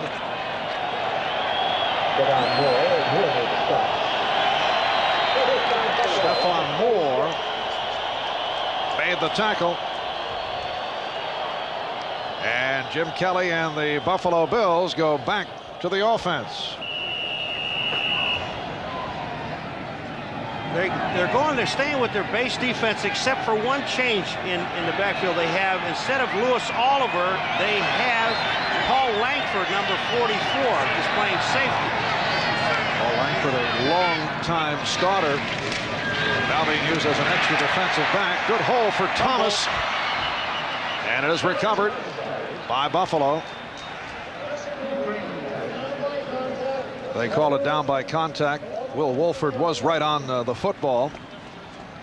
They got to change the expression, down by contact. Here comes Thurman Thomas in right now. Is the ball coming out? No. When he hits the ground, the ball comes out, and that is Paul Langford, the man we're talking about. And 8 more for Thomas, setting a 2nd down and 2 at the 34. Thurman Thomas again, and has the 1st down. Hugh Green stacked him up. So apparently what is going to happen now is if they go out to 3 wideouts and they put, here comes the hurry up offense again. They have 3 wideouts in there with Edwards, Reed, and Lofton. Langford is going to be the inside guy, and he's now in on Lofton on the inside. See if Kelly goes there. 1st down at the 42. Yes. And he goes sideline, and It was almost intercepted. Instead, Lofton with a move at the last instant to come up with it. Well, Marv, here we go. Here's Lofton, here's Langford, and he's going to get help up here in the back. And watch what happens. They come down in this area, and this pass is thrown between two defenders, and James Lofton, what a great catch he makes right here. Take a look. There's actually three defenders. J.B. Brown got over. Instead of hitting Lofton, he went for the ball. 31-yard pickup. Actually, Brown appeared to have the better crack at it. Thurman Thomas, the ball carrier. You know, it's here we are looking at it again. Miami gets the kickoff, goes down, they get 3 points, they go within 7, and the defense they're still not slowing Buffalo down. Change something. Go to a nickel package somewhere along the line. The only guy that's carrying the ball is Thurman. Second down and 8. And Kelly lofting it, put it up for grabs, and it's intercepted by Jarvis Williams. The pass intended for the tight end, Keith McKellar. Here's the situation where you put Jarvis Williams on a tight end. This is the first pass actually thrown by Kelly to the tight end, McKellar, today. And Jarvis Williams is waiting. This ball was thrown up for grabs. Watch how high the ball is, number one. Now the wind is in his face. Look at Jarvis Williams. He's got all the time in the world to come down with the ball. McKellar should have turned into a defensive back at that point and tried to strip the ball away, and he didn't do it. Instead, Miami, off the interception by Williams, will take over at their 2-yard line. This is Kelly's first interception of the game. 55 Hugh Green coming from the outside. Nobody will block him. Kelly gets the ball away. It's up in the air, and then he just goes back with the flow of Green. The worst part about this is you let the defensive man fall on you. Got to get where you can turn a little bit. You know that? Jarvis Williams, who had 5 interceptions during the regular season, picked it off. First time the Bills have been stopped this afternoon. Marino and Miami start out from the 2-yard line. On the play action, Marino sidearms for Page. Tony Page with his first reception, and it goes for 8. Marino runs a play action pass. You know, I was talking to Walt Corey yesterday, and so were you. You ready for this on play action? This play action? Watch this. Do you know that every time they run a play action pass that the ball is thrown outside of the numbers, and here it is to Tony Page? And every time that Marino, 70% of the time that Marino drops straight back, he throws the ball inside the numbers. The ball spotted at the 8, so it's a 2nd down and 4. And it's Smith again with the good second effort. Bills have been having difficulty bringing him down. Well, when you keep moving your feet like Sammy Smith did there, and it's a continuous motion, his effort is continuously moving forward. His legs are going. The defense are looking at standing up and trying to hold the offense. Take a look at it. Here comes Tony Page on Shane Conlon. He turns Shane Conlon out. Sammy Smith just goes right up over the center, and he gets the first down. First down at the 13 for the Dolphins. They went 12-4 in the regular season. Came from behind, beat Kansas City in the wild card last week. Smith, a short pickup met by Conlon and Bentley. 6:20 remaining in the third quarter. The Buffalo Bills at one point led 20-3. They led 27-10. And it is now a 27-20 lead for the Bills. It'll be a 2nd down and 8 at the 15. The running backs, Smith and Page. Clayton in the slot to the left. And now Tony Martin flank to the right. Off the draw, it's Smith. Now check that, Logan.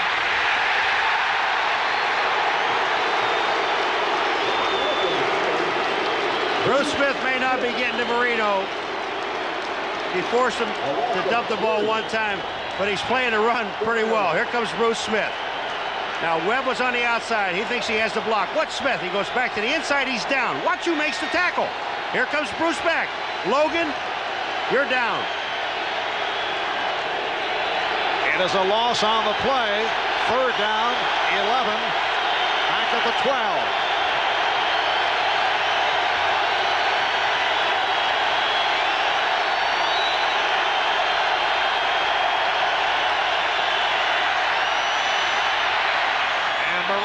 throwing deep.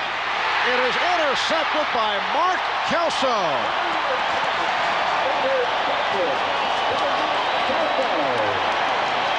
Mark Kelso back in the starting lineup, replacing John Hagee. Coming up with the interception. He's trying to throw the ball to Clayton, or no, excuse me, to Tony Martin, number 89. And watch this, Martin goes to the outside. That ball is thrown to the inside. Kelso's there, makes the play. Timeout taken, 4:52 remaining. Third quarter. The snow continues to fall here in Buffalo. Marv Albert with Paul McGuire, 4:52 to go in the third quarter. And the Bills take over off the interception by Mark Kelso. The Bills 27 and the Dolphins 20. Well, some people will say that was just as good as a punt on third down, except for one thing. Not when you have Roby in there. Roby can rocket a ball, and anything can happen on a punt return. Buffalo first down at midfield. It's Thomas off the draw. Stopped by the inside linebacker, Cliff Odom.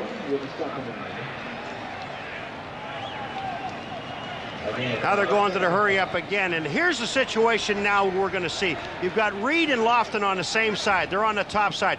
But what they're doing now is they're putting David Griggs, a linebacker, inside short on Andre Reed. Second down and 5.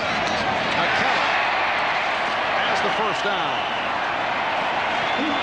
6'4" tight end Keith McKellar, one-time college basketball player at Jacksonville State, was hit by Cliff Odom. That's the second catch of the day by McKellar. Okay, now you have Reed and Lofton on this side. And here comes Green out inside, but he's going to blitz on the run. First down from the 36, and it is Thomas on the run, stopped by Jeff Cross. We have not heard Jeff Cross's name throughout the day. Got off to the fast start, as tailed off toward the end of the season. In his third year out of Missouri, a very pleasant surprise a year ago. Came up with 10 sacks. Oh, they're confused. They don't have anybody on Reed right now. It's a second down and 7. Pass intended for McKellar. It was covered by Odom. It was unbelievable. They didn't have anybody. Jarvis Williams and Paul Langford were arguing who has Andre Reed. And Andre Reed, for a second, was standing there by himself. There was nobody on him. It'll be a third down and 7 from the Miami 33. Kelly picks up the first down, completing to Lofton. A 13-yard pass play, and Lofton with his 6th catch of the afternoon. And that's just one-on-one coverage by McKyer on the outside, and Lofton just beat him to the inside with no help. Here comes Lofton down inside. McKyer is turned. He's already beaten him right here. Watch where Kelly puts the ball. In the numbers going down. Jarvis Williams, 26, no chance to get over there. Back to the hurry-up, first down at the 20-yard line. Thomas. We're down to 2:50 to go in the third quarter. Got that thing, if it ain't broke, don't fix it. They're running that hurry-up offense. They've been running the entire ball game, and it's working for them. Now you've got on the top side. We want to point it out because we're going to try and show you when they slow this down a little bit who's covering Andre Reed, but nobody short. Second down and 6. Thomas attempting to make his way outside. J.B. Brown, the right corner, able to force him out. And that stops the clock with 2:28 to go in the third. On the top side, I want to show you something. Here's Andre Reed right here. Take a look. There's nobody inside to cover him. They run a play here. Watch this. It's open. All they got to do is throw to Reed. 3rd and 2. And Thomas running for the first down. He's right at the marker. Odom on the tackle. They're going to be about a half a yard short on this play, and they're going to kick a field goal, and I don't blame them. You want to go up by 10 and not just be down by 7 against Dan Marino's arm. Field goal unit is checking in. Scott Norwood has hit 2 for 2 from 24 and from 22.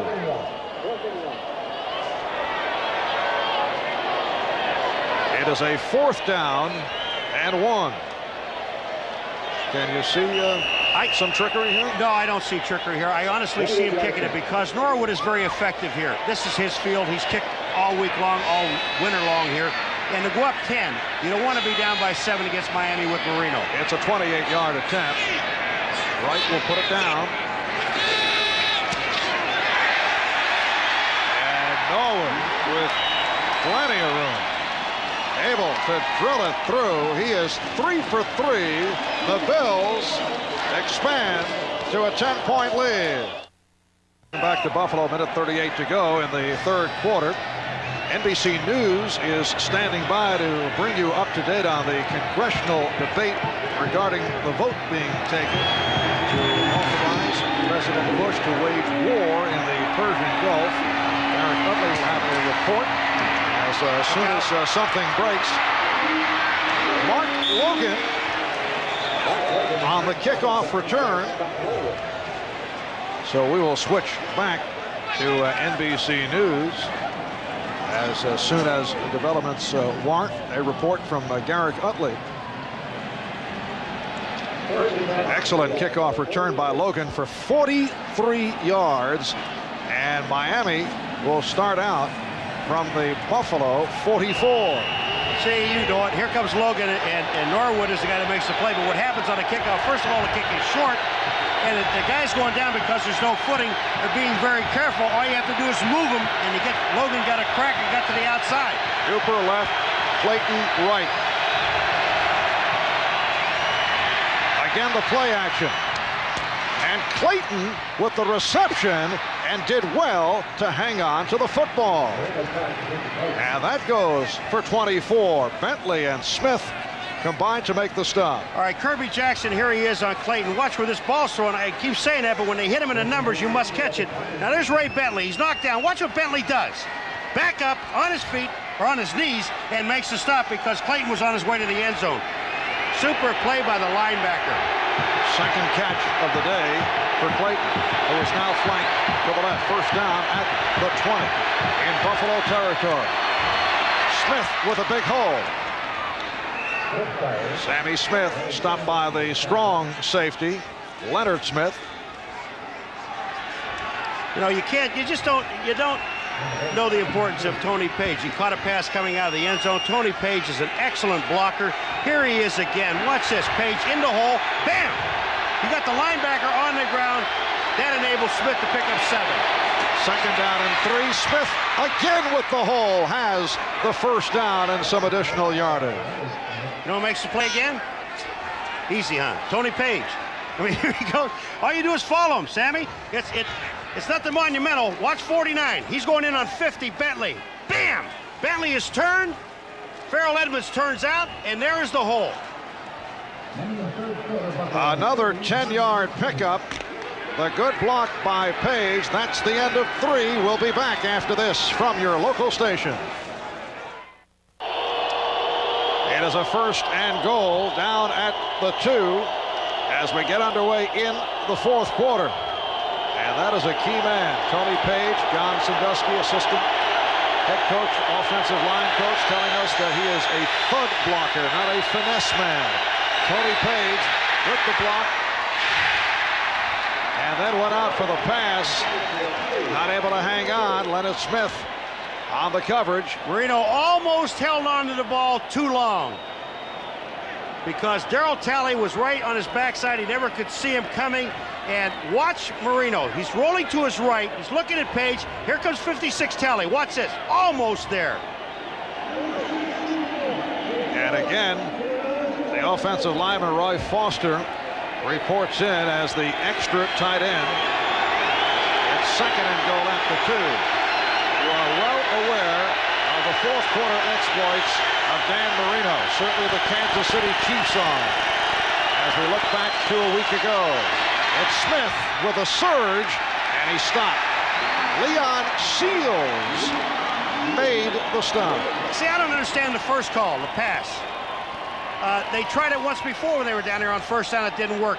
You ran Sammy Smith going into the end of the third quarter on this drive for 2 first and 10-yard runs with Tony Page blocking. What makes it so different down here?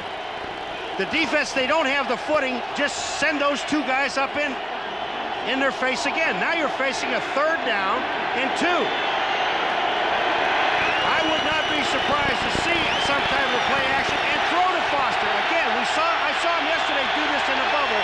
Number 61, the tight end. All right, 3rd and goal at the 2. Here is the play action. Here's the pass. Touchdown! I knew I had it. I knew I had it. Get out of here, McGuire. I did it yesterday. I can remember for 24 hours. All right, it's a lucky call. Leave us alone. No, Roy was wide open. He's keeping the ball. He's taking the ball. They can't play anymore. They forgot all about him. Didn't even pay any attention to him. That's the 3rd time he had checked in as the 2nd tight end. He's a 2-time Pro Bowl player. Roy Foster in his 9th season out of USC. Played well as the starter last year, bouncing back from a couple of off seasons. And now here's Stoyanovich looking to trim it to a 3-point margin. And he does. With 55 seconds gone by in the 4th on a touchdown reception by the guard, Roy Foster. It's now a 3-point game. See this guy right here? Watch what happens. Here's Nate Odom's out here, and here's a linebacker sitting in here, and no one pays any attention to him. Go for it, Roy. It's your time one more time. Look at Nate Odom. He's rushing. Nobody recovers him. The only thing Foster's thinking about, please don't drop this ball.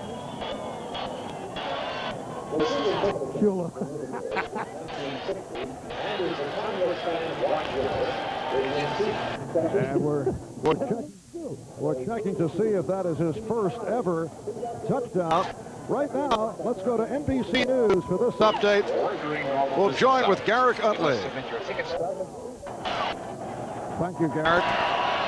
As you see, 55 seconds have gone by in the 4th quarter. And Buffalo now clinging to a 3-point lead. You know, Foster is out here. He knows. Look at him. Dan! Oh, Dan. Throw the ball. But the problem afterwards, he just didn't know what to do with it. Watch this. I mean, now what do you do? No, now I got to get it back. Wait a minute. That's mine. And he goes back and gets the ball back. Where's the ball? Where's my ball? Give me the ball. Remember, over the course of Dan Marino's 8-year career, he has brought the Dolphins back from 4th quarter deficits a total of 15 times. A remarkable record.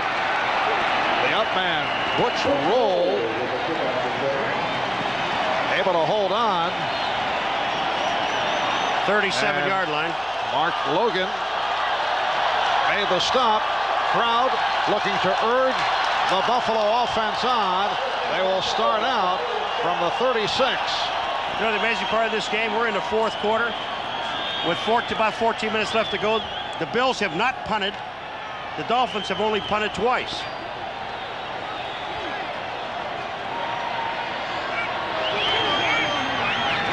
First down from the 36 in the snow and rain in Buffalo. And Kelly for Lofton. It is a Buffalo first down, 21-yard pass play, 7 catches, 149 yards for James Lofton. All right, McCarr releases him inside. Jarvis Williams is there. 92 is Griggs as a linebacker. I mean, you're covering Lofton, the inside guys, with a safety. It can't be done. Back to the hurry up. And that was thrown behind Reed. And Reichenbach had a shot at the interception. This is one of those passes where you almost guide it instead of throwing the ball in there. Andre Reed is coming across.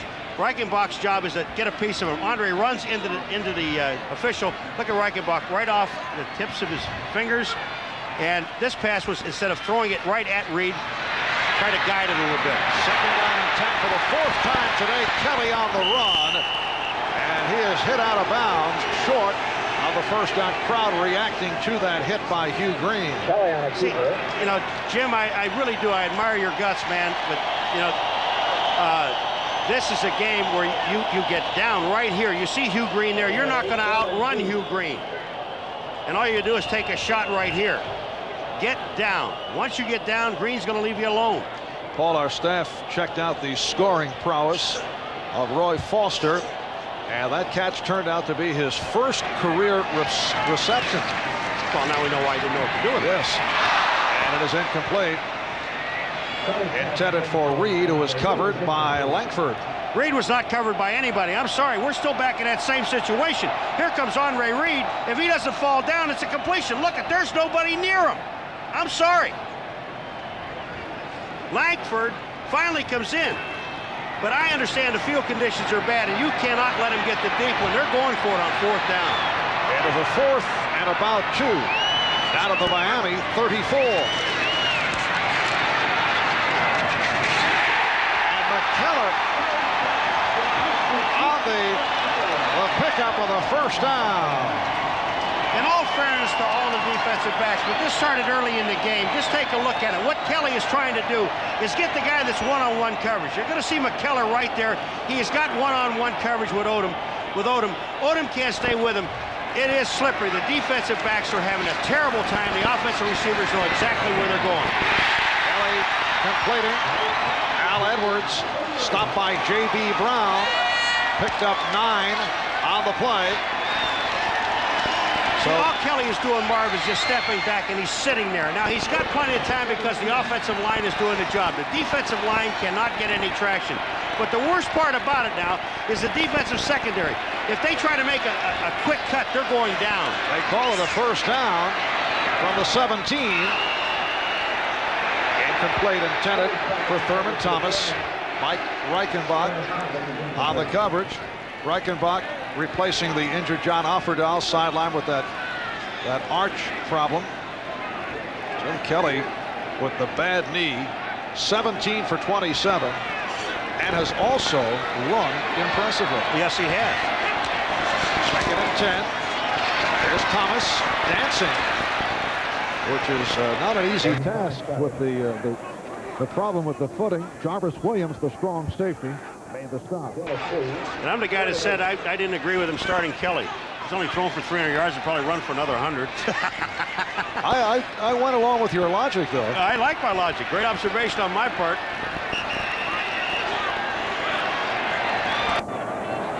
A 3rd down and 8 from the 15.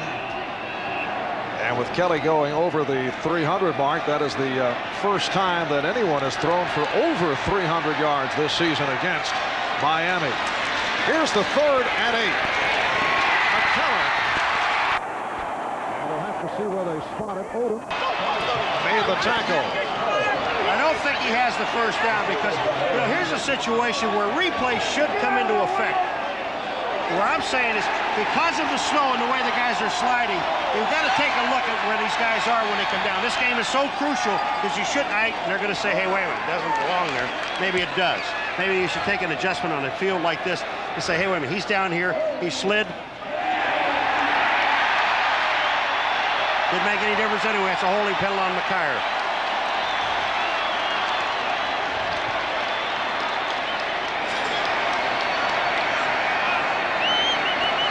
So Buffalo with the 1st down at the 15. The winner today advancing to the AFC Championship game, facing the winner of tomorrow's matchup between the Bengals and the Raiders at the Coliseum in Los Angeles. You'll see it right here on NBC. Here's Thomas. That ball was spotted at the 10, so now they are inside the 10-yard line. To about the 5. And I'm guessing. Well, the sweeper did a nice job at halftime. But the snow has been falling right throughout. Here's Thomas.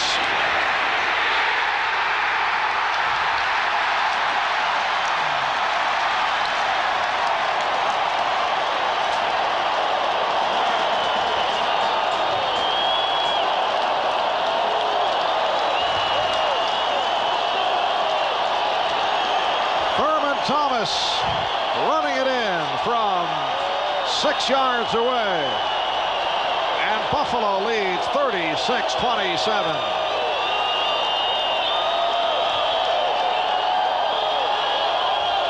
And you wonder how many times that Dan Marino and Miami can come back. This represents the most points the Bills have ever scored in a playoff game. Previous high 31 against the Jets in a wild card game back in December of '81. The kick by Norwood extends to a 10-point Buffalo lead with 10:28 remaining in the fourth quarter.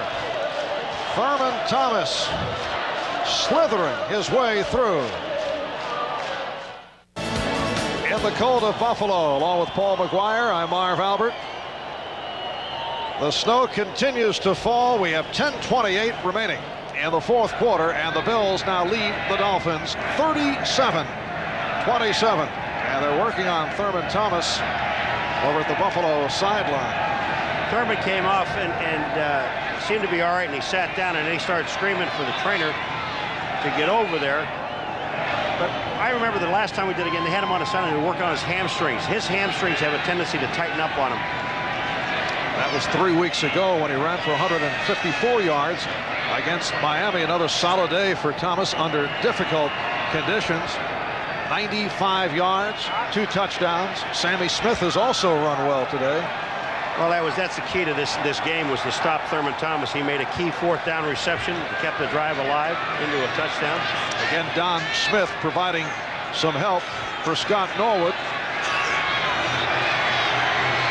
Mark Logan, Stephon Adams are the deep men. Taken by Logan.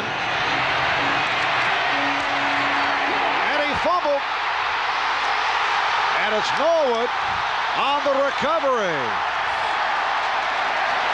So the kicker, Scott Norwood, able to cover up.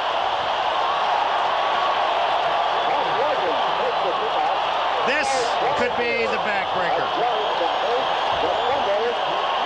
A big hit by Hal Garner to unleash it. Number 99 is Hal Garner, and Logan is trying to make something happen. Watch, he's going to move out here. He sees an opening, and Hal Garner's helmet hit him right in the head. They're bending down. That's Hagee, 22, reaching for the ball instead of falling on it. Norwood does the smart thing, number 11, falls on the football, and the Bills have it.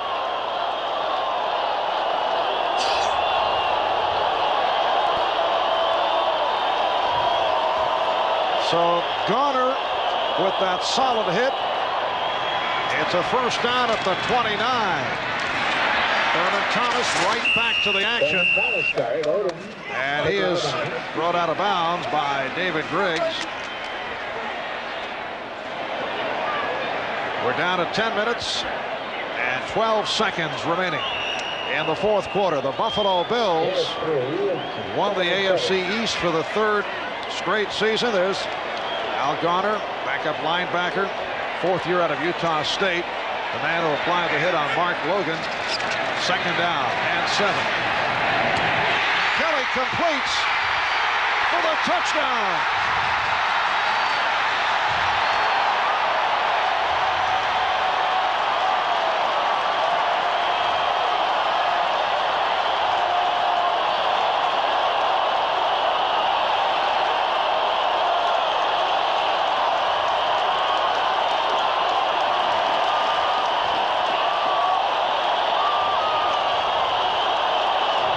It's a 26-yard pass play. Andre Reed with his 2nd touchdown catch of the day. And he just beat J.B. Brown. He had no help. He had him one-on-one on the outside. Kelly just read the defense perfectly. He caught Reed coming right across the middle. It was touchdown. The Buffalo Bills taking advantage in quick order off the muff by Logan on the kickoff. The Bills now lead the Dolphins by the score of 44-27. You know, here's the situation. Look at J.B. Brown is trying to stay with Andre Reed. It's just a short pass across the middle, but he is so dangerous once he gets the ball.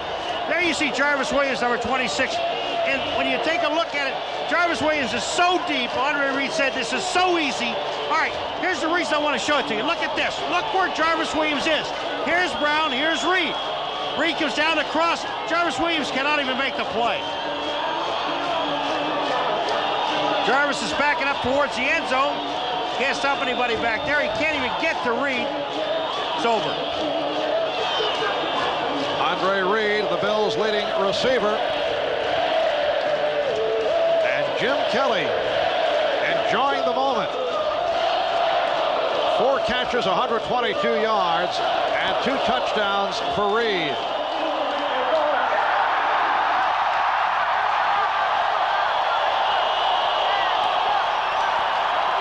Once again, Logan and Adams are deep. Andre Reed, Pro Bowl player in his 6th year out of Kutztown. I honestly think Andre Reed's the best receiver in pro football today. Better than Jerry. Even Jerry Rice will admit it.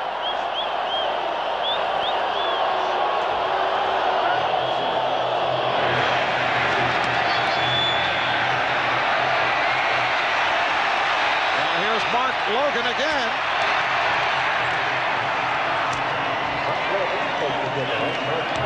And Dan Marino moving back out of the field. Mark Pike making the stop on Mark Logan. 9:42 remaining in the 4th quarter. And the 44 points by Buffalo represents the most points ever allowed by the Dolphins in playoff competition. You know, you're looking at a situation now that Dan Marino and the Miami Dolphins, even early, you never want to be in with the Buffalo Bills, where here you just take your defensive linemen and linebackers and you just tee off and go for Marino. They start out from the 22, Smith.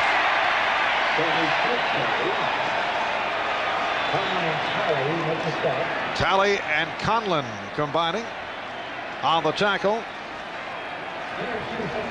It'll be a 2nd down and 8 at the 24. Don Shula, it's been an up and down day for them. They got within 3 points.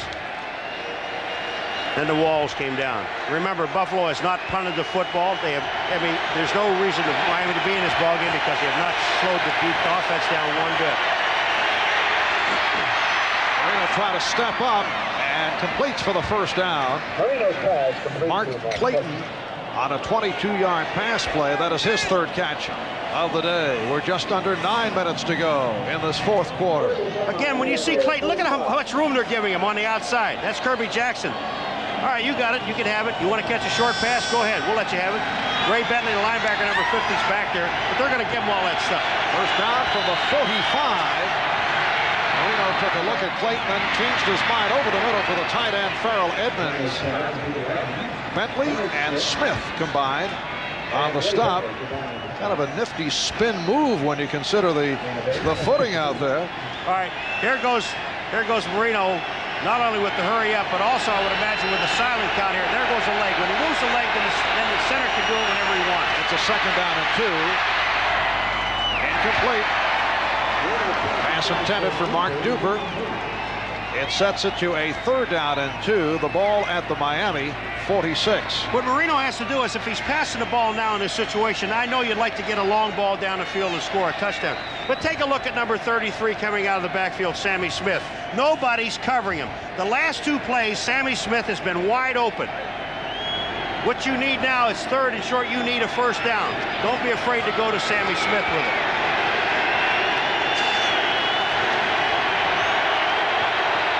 A 3rd and 2. And he does go to Sammy Smith. 1st down picked up by Smith. Bennett and Leonard Smith making the stop. I happen to be talking about a pass play. But they ran a running play. That's okay. But now, take a look at Sammy Smith. We got somebody injured on the Buffalo side on the defense, but here comes Sammy Smith. Mark Pike, number 94, goes to the inside. Farrell Edmonds gets a block on Leonard Smith. He makes the tackle on top of it, but somebody is down, and I don't know if that's... Looks to be Bennett. Yes, it's Cornelius Bennett who is hurt. Paul, you have been uncanny, though, this afternoon. Sure. I'd go that far. We'll be right back. All right, here's Cornelius Bennett right here, and here's Leonard Smith. Now watch when he goes down, his back is going to knee him.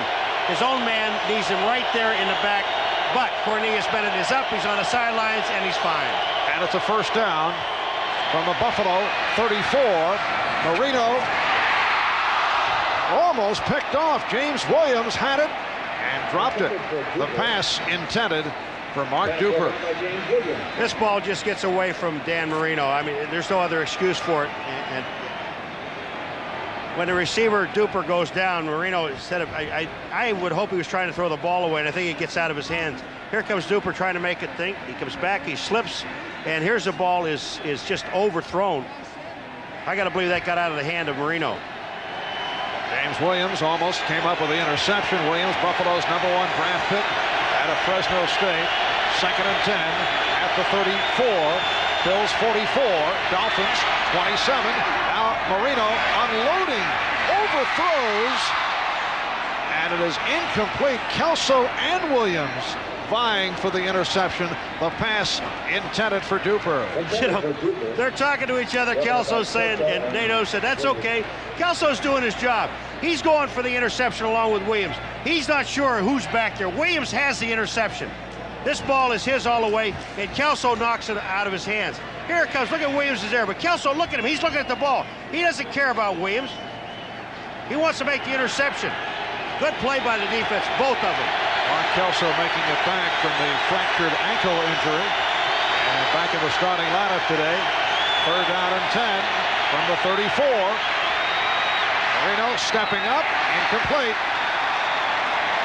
A difficult series for Dan Marino. Jeff Wright was in his face, and Jeff Wright just drove the offensive lineman back into Marino and hit him before he threw the ball. You got a 4th down situation, you have to go for it. We're down to 7:14 remaining in the 4th quarter. I mentioned a moment ago the 44 points by Buffalo, the most ever allowed by Miami in a playoff game. Prior to today, 41 by San Diego in a classic overtime back in the '81 AFC playoff. This may well be the play of the day. 4th and 10. Incomplete. Intended for James Pruitt.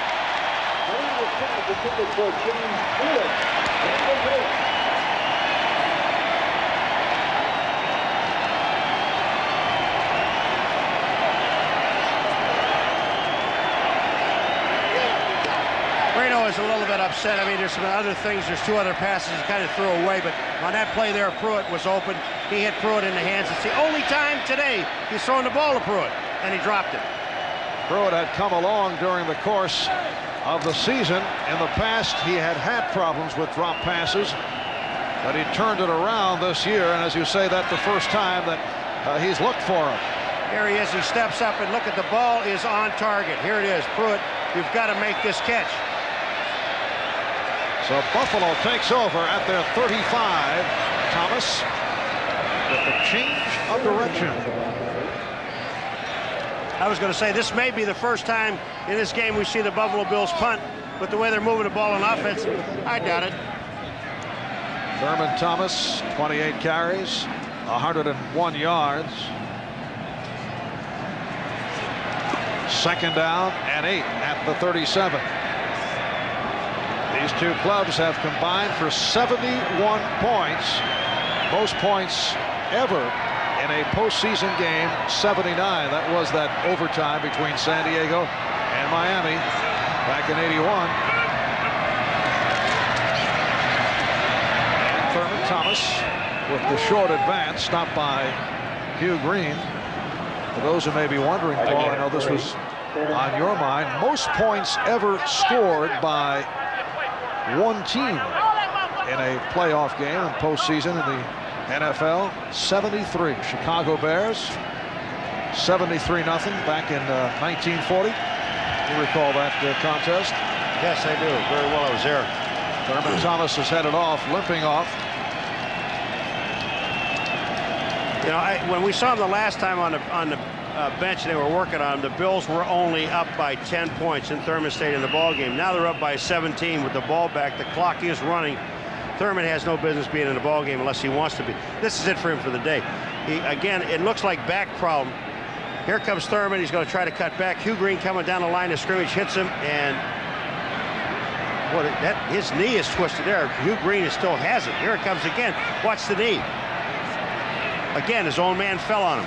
Kenneth Davis replacing Thurman Thomas. Big rush on Kelly, and he's able to dump it off to Davis. Mike Reichenbach on the tackle of Kenneth Davis. Do you reach a point here where you think of pulling Jim Kelly? You have the good lead, 44-27, down to 5:10 remaining. The only problem is, you think about that. All right, Thurman's is out. You've got runners. Jim Kelly has started this ball game. We talked about when do you take him out? I don't take him out yet for the simple reason that you've got Marino on the other side. And if they don't do anything and they get the ball right back, then I wouldn't put Kelly back in the ball game. It's all over with. But that series there was all right. It's the next series you don't want to see him. Buffalo will punt for the first time. Rick Tootin has checked in, and Mark Clayton, who returned to punt last week, actually made a fair catch in his one opportunity against Kansas City. Talking about this with Mark yesterday, he said he was very nervous about his punt return opportunity. Has not done it in several years. Miami's had problems in that department.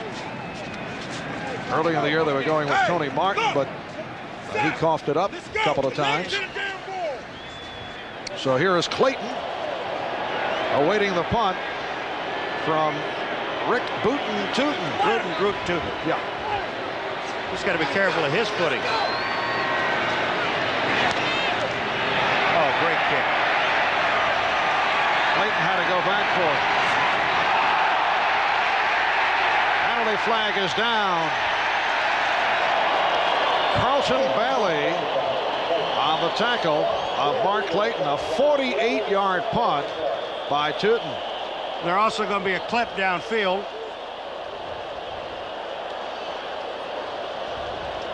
Illegal block in the back. Number 37 on the return. J.B. Brown on Steve Tasker. Here it is on the outside. Here's Tasker. And look at his head's in the back. You can't block him there. Got enough problems.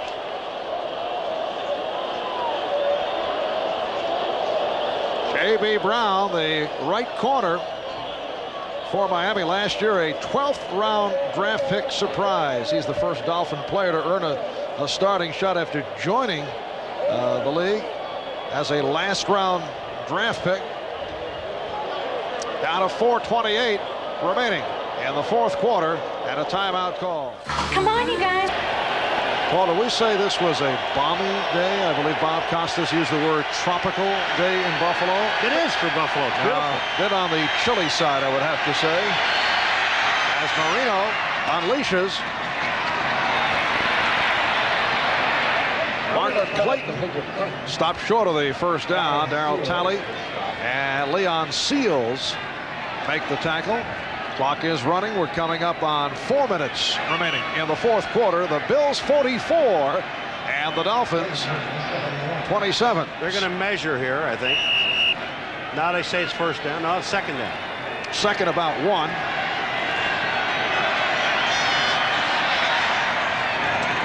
And it's dropped again by Pruitt. It is ruled incomplete. Well, that'll be the last time that Dan throws it over there. The hit by Clifford Hicks. Nate Odoms picked it up and attempted to run it in, but they bring it back. It'll be a third down and less than a yard. Oops.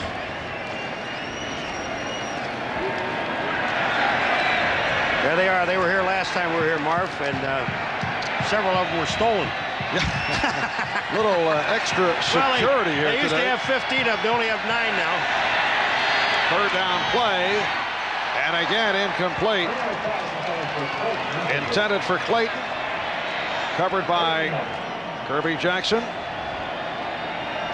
It is a fourth and about a half yard with 3:53 remaining in the fourth quarter. Don't forget, Bob, Will, and OJ on the NFL Live postgame following the Dolphins and the Bills. At one point, the Buffalo Bills led 20-3. They led 27-10. Miami able to come back. However, Buffalo on a 6-yard touchdown run by Thomas and a 26-yard touchdown pass to Andre Reed, opening things up. Jim Jensen picks up the first down. Clifford Hicks on the stop. It's kind of an unusual call. You had 4th and inches, and even if you complete the pass, the clock keeps moving, right? Why not go for it by running the ball with inches and then pick it up? The clock's still moving anyway. And Marino off the run, nearly picked off. The intended receiver was Pruitt, and Jackson had a shot at it. Herbie Jackson was the only one that was close to it. Marino is really, I mean, all right, you're down 17. He's frustrated. He's been frustrated all day. He's made some big plays, but not enough of them. The defense did not do a thing. They couldn't stop anyone. No. And you can't, you just can't win in the National Football League unless you play solid defense. And here's a defense, the Miami Dolphins, who were number 1 through at least the first part of the season. Well, that may have been a bit on the cosmetic side. Tom Olivadotti has done a nice job, but he is the first to admit, and we've had a number of conversations about that with him. Broken up, intended for Duper. James Williams with a good play. But there's no question what with Miami getting more balance this season, and with Dan Marino keeping the defense off the field, that has contributed to it. Right here, let's take a look at the Prudential base key play of the game. The kickoff return by Mark Logan. He coughed it up. Big hit by Hal Garner, and it gave Buffalo the ball in excellent field position, and they were able to take it in immediately. And that extended to a 17-point margin. The Bills overall with 481 total yards. We're down to 3:17 remaining. It's a 3rd down and 10. Jim Jensen. Very nice pass complete to Jensen. Hooks on Powell with the tackle. The last play, the play before this, Bruce Smith got by Richmond Webb, and Jensen cut him down. And this time, as Jensen went by, Bruce Smith kind of looked at him. Are you going to be in or not? And he did pick up the first down out at the 37-yard line.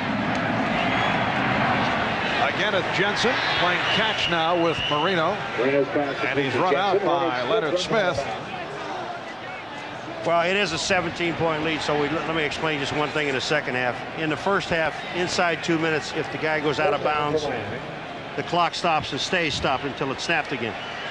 In the second half, it's inside 5 minutes, so they're 2:47. The clock will stay stopped until the ball is snapped again.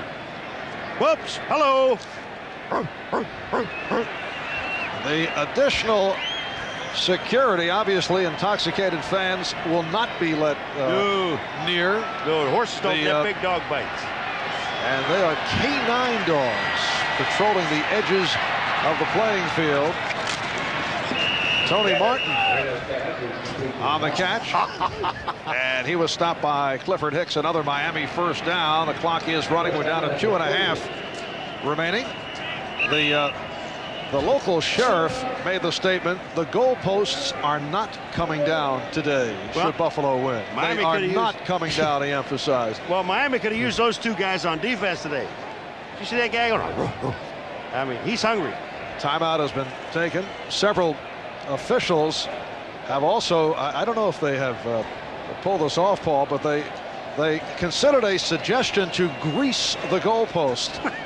Why don't you check that out? We'll be right back. I did. Look, earlier today I was down there. They actually are greasing the goalpost. It's going to be a tough job but I'll tell you one thing, though. There'll be a guy being able to get up there if they have those dogs at his heels. Yeah. I mean, you can get on that pole in a heartbeat. Never quite thought of it that way. The K9 dogs are ready. Why, you sweet little baby. They did not want a repeat of the scene that took place after Buffalo clinched the AFC East with that victory over Miami 3 weeks ago. And it was chaos and dangerous here. Whoops, that's a Rottweiler. That guy's got a 27-inch neck. You know, in Germany years ago, that vendors, like guys who were in bakery business. I don't think I want to hear this. I'll tell you, they used to tie their money pouches around the necks of a Rottweiler. Yeah. And defy you to take the money. Fascinating. There were a lot of guys running around with some nubs.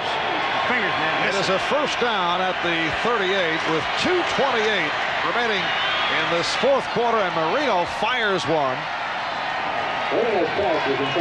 Kelso and Williams on the coverage with both Duper and Pruitt in the area. Isn't it amazing, though, that in 3 games this year against the Miami Dolphins, Bruce Smith, no sacks? But he was effective this afternoon. Oh, sure, he's effective. See, when you have to put 2 people on Bruce Smith, that frees up somebody somewhere along the line, and that's what Bruce is saying. Somebody else better be making some plays. His last sack against Miami was back in October of 1987. Well, he almost had one today when he forced Marino to throw the ball away, and he got him with a penalty for intentional grounding, and that's as good as a sack as far as I'm concerned. Second down, 2nd and 10 from the Buffalo 38. On the screen, Jensen is short of the first down. Bennett and Hicks combine on the stop. Clock is running as we approach 2 minutes to go. It's a 3rd down and 3. The ball at the Buffalo 31. The Bills 44. The Dolphins 27.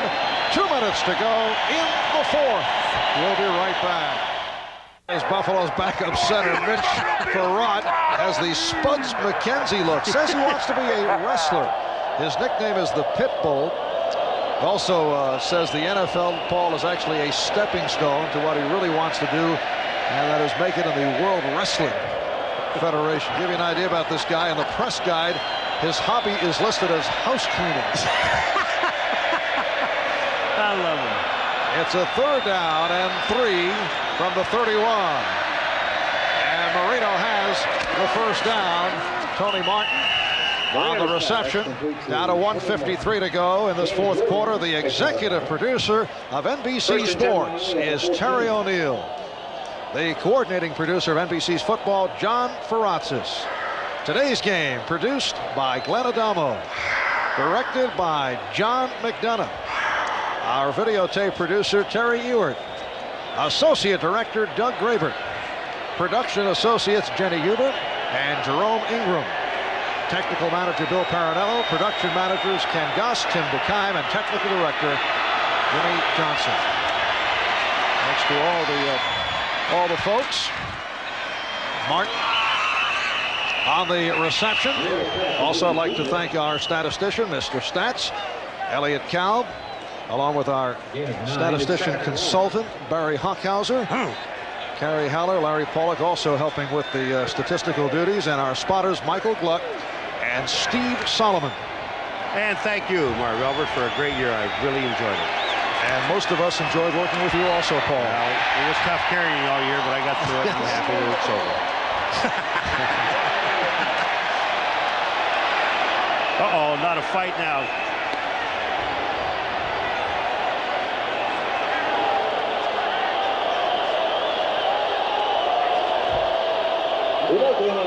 One of them is Harry Gilbreth. That's one. Down to 1:20 remaining in this 4th quarter. Looked to be Jeff Wright who was involved with Miami's right guard, Harry Galbraith. Here it is. Well, they got their face mask on face mask, and they're going down, and, you know, let's look at this. Everybody's in there. But you don't get too close. Look at Cornelius Bennett. He doesn't get too close. Just, you know.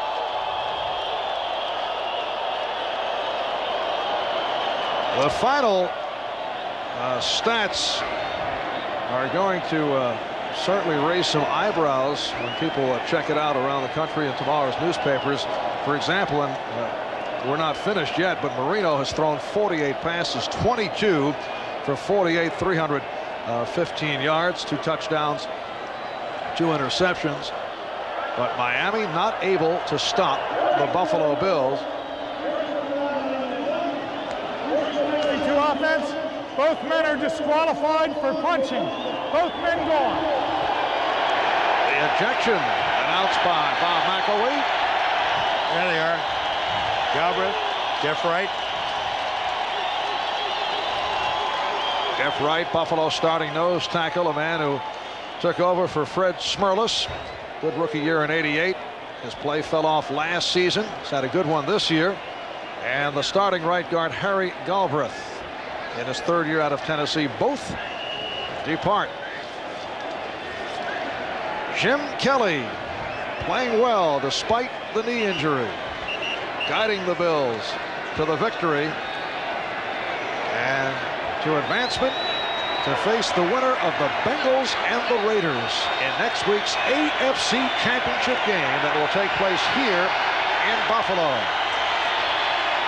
And Marino at the time, and it's a Miami touchdown. Tony Martin, first-year player from Mesa in Colorado, originally a fifth-round draft pick of the New York Jets, able to get on the board with 1:15 remaining in the fourth quarter. And we're going to see, I think, is one of the most exciting plays in football. Stick around for it because it's going to be onside kick, and especially in this snow and ice, that's going to be fun. That's flying all over the place. On the adventurous side.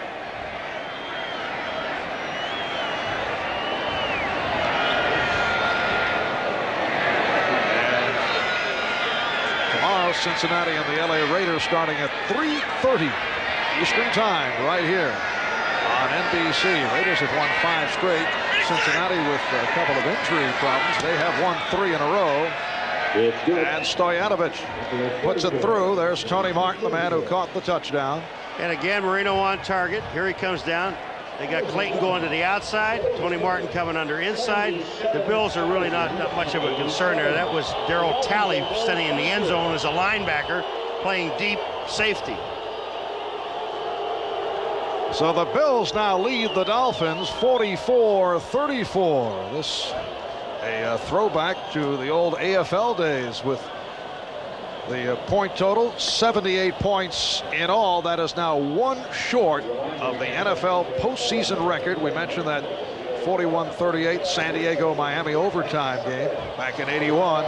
So they're 1 point away in terms of combined points. 1:15 remaining in the fourth quarter. And following this game, we will either go to Bob Costas and NFL Live or Eric Utley, perhaps for an update from NBC News later tonight on NBC. It is the all-new Saturday Night Live with host Joe Mantegna from Godfather 3 and musical guest Vanilla Ice, plus a close-up look at the fans of the Chicago Bears. Don't miss it tonight on Saturday Night Live. You know, Marv, if the Buffalo Bills pick this ball up and run for a touchdown, they're going to run smack dab into a horse's rear end. They're in the end zone down there. They're in the end zone. Bing! Get knocked out down there. Paul, such a twisted view on the world of sports and life in general, it should be added. That's right. Why not? We're not here for a long time, only a good time. Let me write that down. Uh-oh, we better get those horses out of there. Here it comes. Here's the onside, covered up and held by Andre Reed. Well, they put the good hands people up front, and Andre Reed was able to hold on. And the crowd is counting it down. 1:13 remaining. Thurman Thomas, quarter. Jim Kelly are in the game to take a knee. For the Miami Dolphins, despite the loss here today, certainly a satisfying bounce-back season for Don Shula and his club. They've come a long way from last year's record of 8-8, 6-10 the previous season. Their first winning campaign since back in 1987, and their first trip to the playoffs since back in 1985. Well, Thomas running it. As we work down to 1 minute remaining in this fourth quarter. The Bills with a 44-34 lead. Right now, let's go to NBC News and Garrick Utley. 1:02 remaining in this fourth quarter.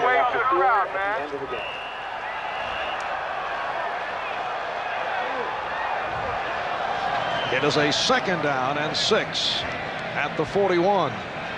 I can't imagine what Marv's looking at there. They try to, now if I go into the parking lot and I take this map and I go left, I can get out of here. And again, Thurman Thomas. Okay, see, how do you say, all right, now let's say I take this, if I take the road out of here, I can get out within an hour out of the, see, he's got, that's the thing, that's a map in his hand. He wants, and look at here, and he said, if I go down, follow that van on the right, I'm out of here in about 4 minutes. Time running down, 35 seconds remaining. Well, last year, Buffalo lost in the AFC Divisional Playoff to Cleveland, following a 9-7 season, winning the AFC East. It's been a glorious run for the Bills. Regular season 13-3. They got the bye and the home field advantage in the playoffs. And they will host the AFC Championship game next week here on NBC against the winner of the Cincinnati Bengals and the LA Raiders. The final score, the Buffalo Bills 44 and the Miami Dolphins 34. And let's see how they handle the security. To this point, no one has made it onto the field. Well, they won't go on the field because they have the championship game next week. Why would they want to go on now? Oh, I see. Clear thinking. Is that what you're saying? Hey, I got it. There's the final. Marv Albert, Paul McGuire saying so long from Buffalo. We'll be back with Bob Costas right after these words. Presents the National Football League. Today, it's the AFC.